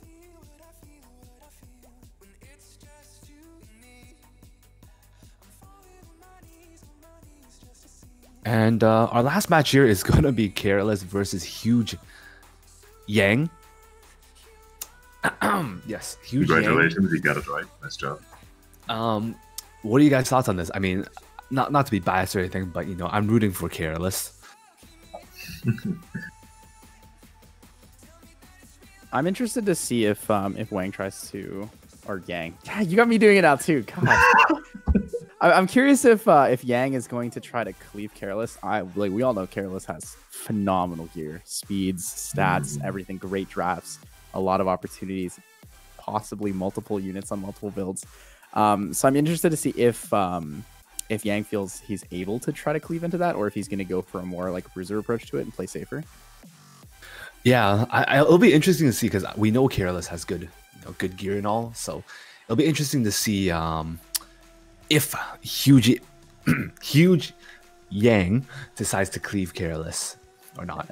I think for that reason also the RB is going to be like #1 most contested pick. Do you think they're going to both pre-ban it against each other on first picks, or do you think they're just going to leave it up every game? I don't think we'll see the dual RB pre-ban. I personally think it's going to be a little bit different there. But okay, looks like the match is starting. Let's get into the picks. Thank you very much, other Gabe. This Gabe is going for the Yang gang, baby. Get them up in the chat, boys, because it's time to happen. Is it going to be as fast as we took out the first one? Because Careless, love you, bro, but watch out. Watch out. Yang's got this. Guys, right into the picks. We're seeing a lot of cleave, like getting rid of the cleave right off the bat. Like you see the F-Litica and the A-Lot's gone. What are we going to see continuing forward? Because Yang is going like hot out of the gates with an RB and a Bazaar. Careless tanking up is what it looks like. These are just some units that we're very used to. So when in doubt and when you don't have access to cleave options, just pick units that are good and that you like, right? RB is a pretty good unit, I'd say. FCC, we talked about how good she is in first pick. You know, a lot of these are pretty standard. ML Ken coming out as a potential counter to RB, counter pick to RB here. What do you think about that? Do you think ML Ken is a sufficient enough arbiter counter? I think it's funny you would say that, because I feel like that was exactly what I said at the beginning of the day. For all the people that weren't here early, I said, hey, you know what I think with ML Ken? It's specifically against Arbiter Builder. So we'll have to see. He's only for RB. Yeah, I mean, that's what I said. I'm sure there's other opportunities and uses, but it's interesting picking that, because I do also typically see a Little Queen right after that. So we're seeing Yang pick directly into that right after. And given it's Careless's ML Ken, I'm sure it's probably enough. Yeah. Right. Yeah. So, I mean, that being said, Huge Yang gang. All right. So, by the way, since we're here, I know there's a couple of people in chat. Yeah, we understand that, you know, Huge Yang's name is named after the famous tactician from China.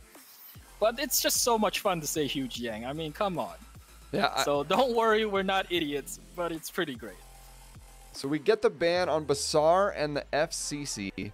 So we are going to see a relatively tanky comp on Careless side, but does still have the damage with the ML Ken and the SSB. Does he just hit auto? That's my question with his comp being what it is. Does he just hit auto? If it was a thing, he could, yeah.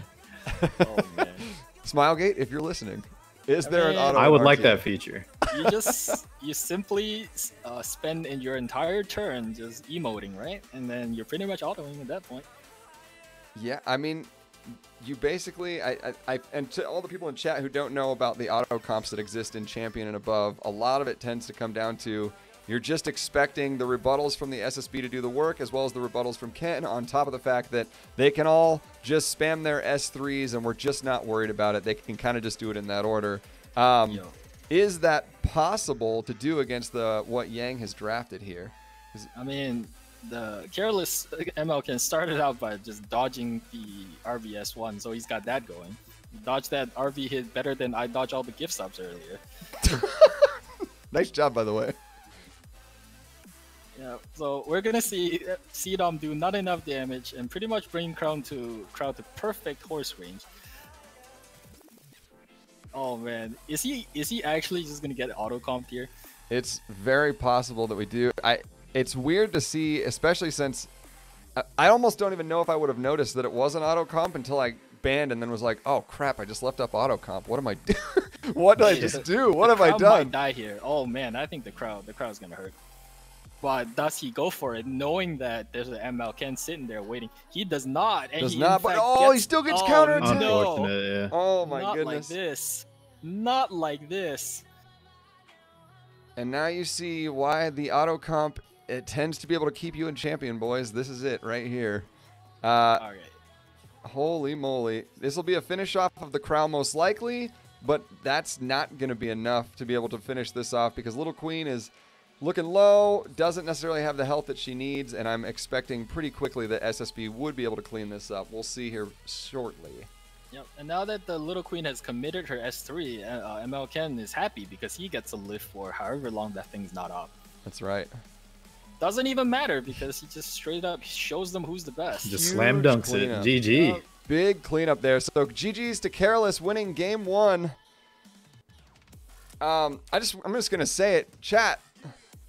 Can he get some of your energy, boys? Hello? Huge Wang? Where are you guys at? Damn it, I'm doing it too. I'm the worst. He said it, guys. Huge Wang gang, no let's way go. To dodge it. It's basically like you have to say it.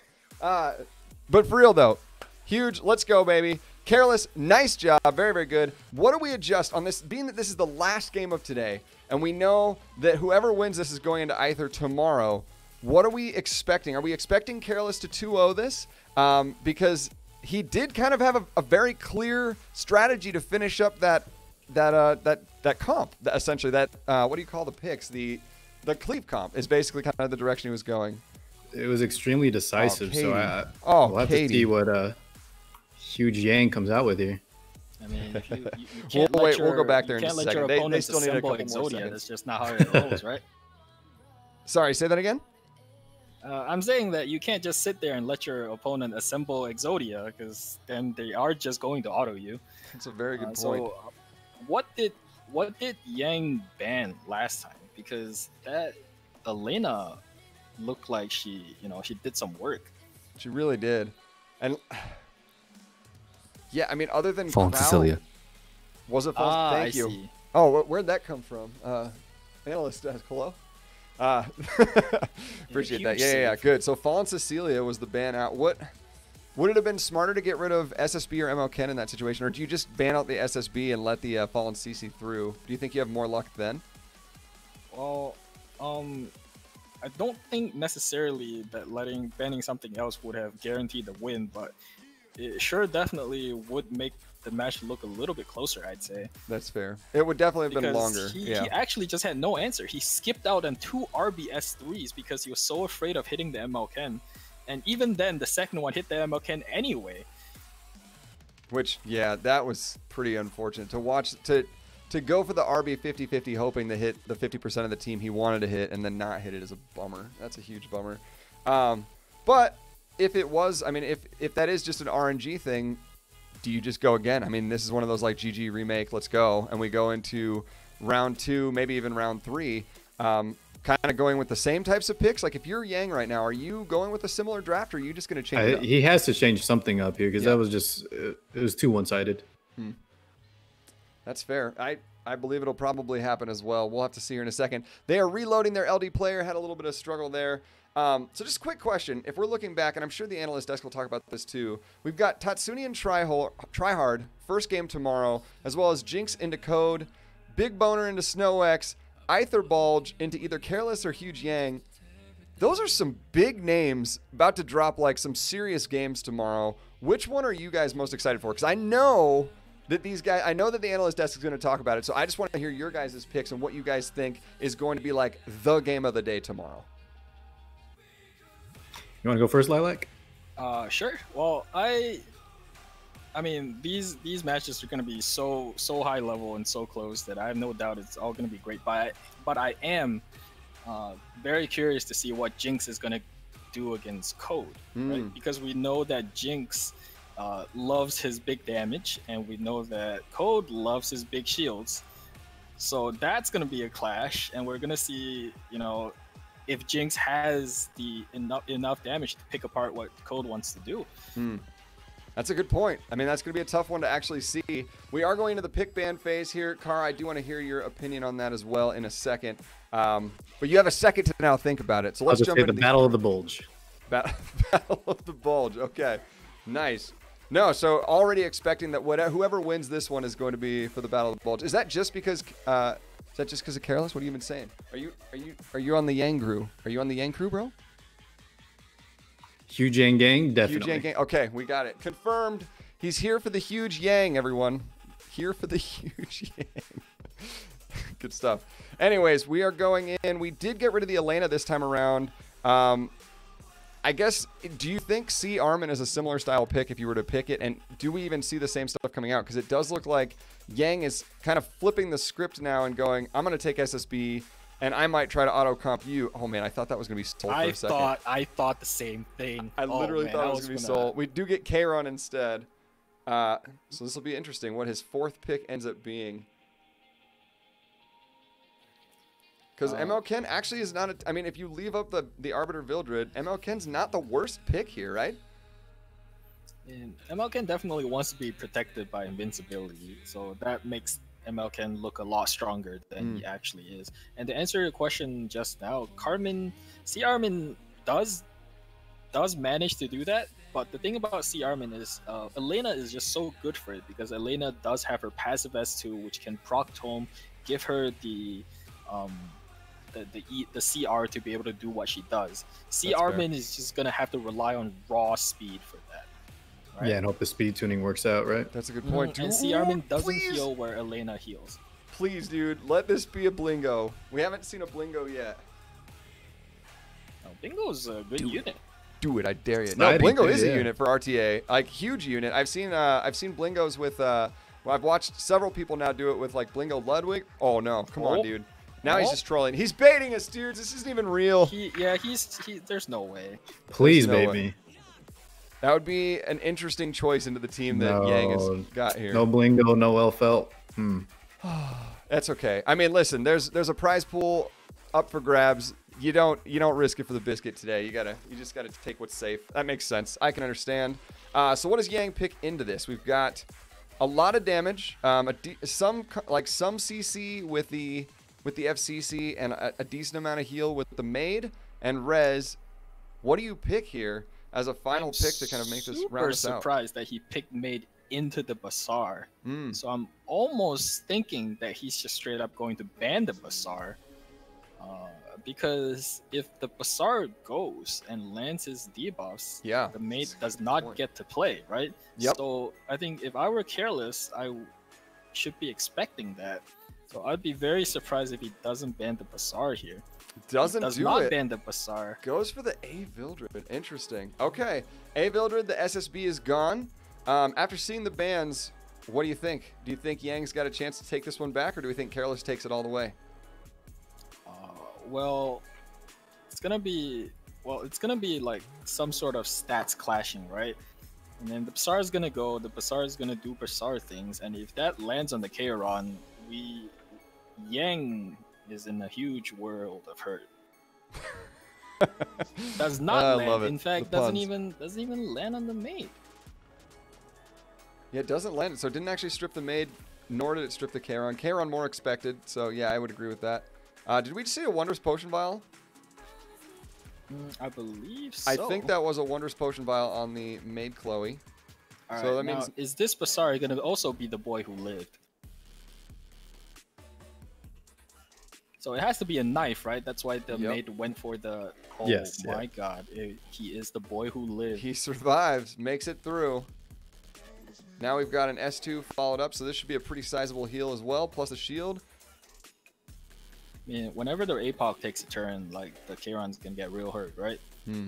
That's super discouraging, I think, too, when you have to go, okay, my biggest damage dealer was not able to take out one of your like mid-range threats. You've got some real threats on this team. That's gonna be tough.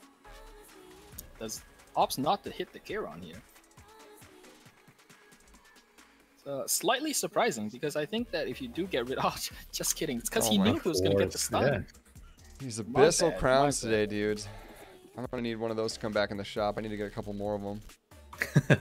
That's so gross. The Wondrous Potion Vial does cleanse one thing, but at this point with the amount of debuffs up there, it's not gonna be enough to cleanse off all the things that you need. But in comes Dien's S3 to try and tank up some of the damage for while they're debuffed.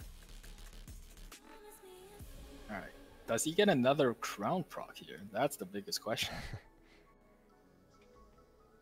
Does not, but he does get a dual attack. It's very modest damage though, so I mean we're gonna need the APOC to crit through some buffs here. I mean, these two players definitely taking things very slowly. Very true.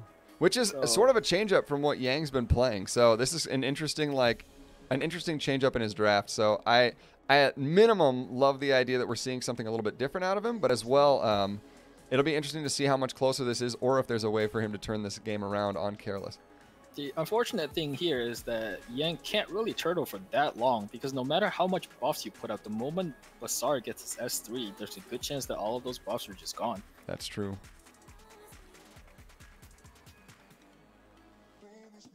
And hasn't even used the made S3 here, so it's, oh man, it's definitely hard. Yeah, Careless is in a great spot, even though not much damage coming out yet. Yeah. Also, a huge reminder too, there's 2 Rezzers on Careless's side. I don't know how I'm just now noticing how important that is, but that's pretty massive. To have two Rezzers on the other side is going to make a very large difference on what can and can't happen here, because if either of them res, one reses and brings something all the way up with invulnerability. The other one gives a skill null and brings them up part of the way, while the Ruel can then S2 and heal that one back up. So there's a lot of, that's going to be really rough, even if you do take somebody out. And the damage on Yang's side is feeling low enough at this point that I'm a bit concerned. Definitely should be. But again, I think that you know, once Yang takes out the, oh man, these are so and the defense break, oh god, disgusting. What a disgusting unit. Incoming large heal.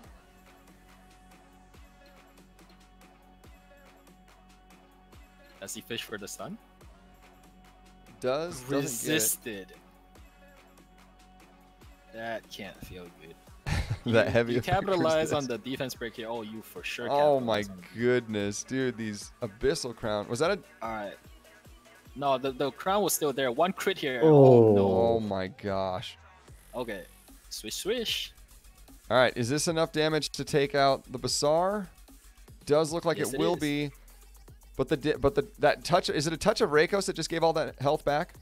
Correct. That would be a touch of Rekos. That was a ton of healing that just came back out. And now you've got an incredibly ready team on the other side, ready to snipe something off with Aravi. Correct? Yeah, that's a brutal place to be. But at least there is a res buff up now, so it should come back afterwards.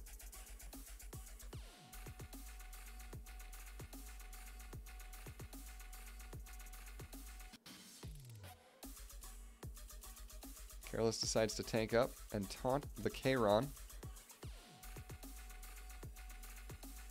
Yep, that's the first res. Doesn't even need to commit the Aravi. You can just chip away. So do you still just not commit and just keep the keep your bar up high? I mean, you don't use the bar when you use your S3. The reason why so many people hold the APOC S3 is so that they have access to it should they need it. That makes sense. So at this point, obviously not in the need for it. So we're probably going to see an S1 come out.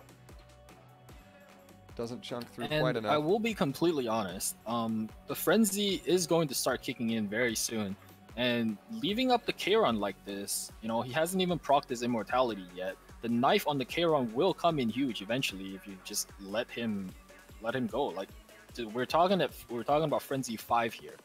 like the next Charon swipe, especially with the soul burn, is going to hurt a lot. So I'm surprised that Careless has decided to, you know, just let the Charon leave the Charon completely alone for such a long time.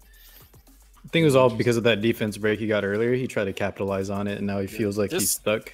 This is going to do tons of damage. Oh my! Yeah, exactly. Gosh. So Okay. now, yeah, The first immortality so proc has happened. Immortality as well as the maid res. So I think maybe Careless should have paid more respect to the Charon, right, and try to get rid of him. And get him to a position where whenever the maid reses, you just get rid of the Charon again, just don't deal with it. So at this point, being that you're going to have maid and you're going to have CC go, okay, I like that. Stops the Lilius from doing an S3 or anything here. Goes for the bonk, does not get it. Oh, crits through. That's pretty unfortunate. But I think you know, you activate the knife here. Like who does he chop? He doesn't really have a really good chop target. Right. You can't finish the Charon yet, so what do you do? I guess opts into maid does some really good damage. That's really solid. Yeah, this Charon is gonna start running train on you. That is gonna be a dead Ruel. Okay, we are literally in a weird position now where I actually can't unless the A-Ravi is able to snipe out through the crit damage reduction on maid. Is there a possibility of a rebuttal here? If she crits, she definitely will, right? If she crits. But are you having to force it? At this point, I think she might even get it without the crit, but we'll see. We'll see if she rips it here. And it's also like a 50-50 on who you res, right? Right. Yeah, if it's a Bazaar, that's not good. It's the Bazaar.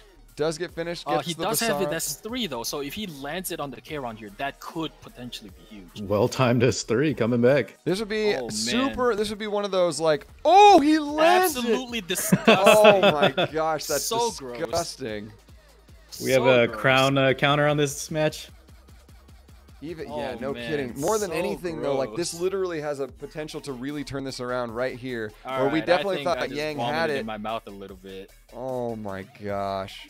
Very unfortunate. That is super unfortunate towards the end. Yang, that was so close, man. I can't even. These last several games have been so good. Guys, GG's. You gotta feel for that one. Absolutely. GG's Major props to Yang, but and GG's. Careless, and congratulations to Careless, who will be in tomorrow. Let's send this back to the analyst desk for a final analysis. Jesus, that game 2. That was clutch on Careless's side, and if I may put in a little bit, go Careless. Anyways, so not biased or anything at all, but to go into that, let's have Panshui bring us through round 1, and take us through what happened there. All right, so let's recap round 1 real quick. So, Yang basically here, Yang versus Careless. So Yang basically committed for some reason still into his C-Dom for some odd reason. Careless decides to go auto comp. However, in this entire kind of situation, Careless's FCC got banned from, and then Bazaar gets banned. I said banned. Bazaar got banned. Yes. Bazaar got banned. Got banned from Yang's side. Yang leaving the Elena for Careless was actually probably the worst decision possible, especially when he knew that his Bazaar was definitely going to get banned no matter what in this case. This allowed Careless to just set up an auto comp right up in Yang's face, and that just ended him at all. The Sidon didn't even have a chance to do anything. The Lewis basically just gave that free push for the Elena, but I don't think she pushed. She used her S2, failed to provoke, and the Elena just went off and just did her S3. And the game was just ended there.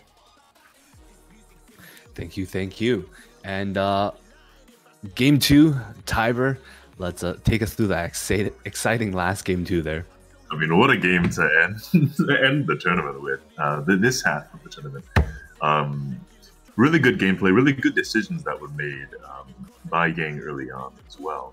We saw from the start that, first of all, there is no book holder on the side of Careless. So there was the resist on mid Chloe and also the miss onto Kayron. And there was a potion vial on mid as well. So there was some question as to why mid S3 was held onto in the beginning. And there was actually a small interaction there where the Kayron was Eliha's knife. So by just poking with S1 onto Basar, the idea was potentially to proc the Eliha's knife by making Basar no longer max health. So that way you can just S3 and delete him right off the bat. Didn't happen. And then the roller coaster continues again and again, you know, as Kayron is left to his own devices, slowly cleaning up shop. All of a sudden, Careless is put on the back foot. And then, again, a turnaround. There was some ambiguity prior to Lily's chip damage as to whether or not a crit 50-50 would come into play towards the end. But the really tough thing to watch for most of us is probably the very end, with Basar being the one that is revived by Arabi, which is not a controlled decision, and then the Abyssal proc onto the DN, not missing a fire unit, and then passing the resistance check, the 15%, to land the unbuffable and strip Kayron. Basar's a good unit, and yes, I think, you know, if this was real life, he would be, you know, bang after that showing, after that performance. Like, outskilled. My gosh, outskilled, he says. Okay. Artifacts are 100% skill, by the way. Biased. No, outstanding gameplay. Yeah, just GG's to all.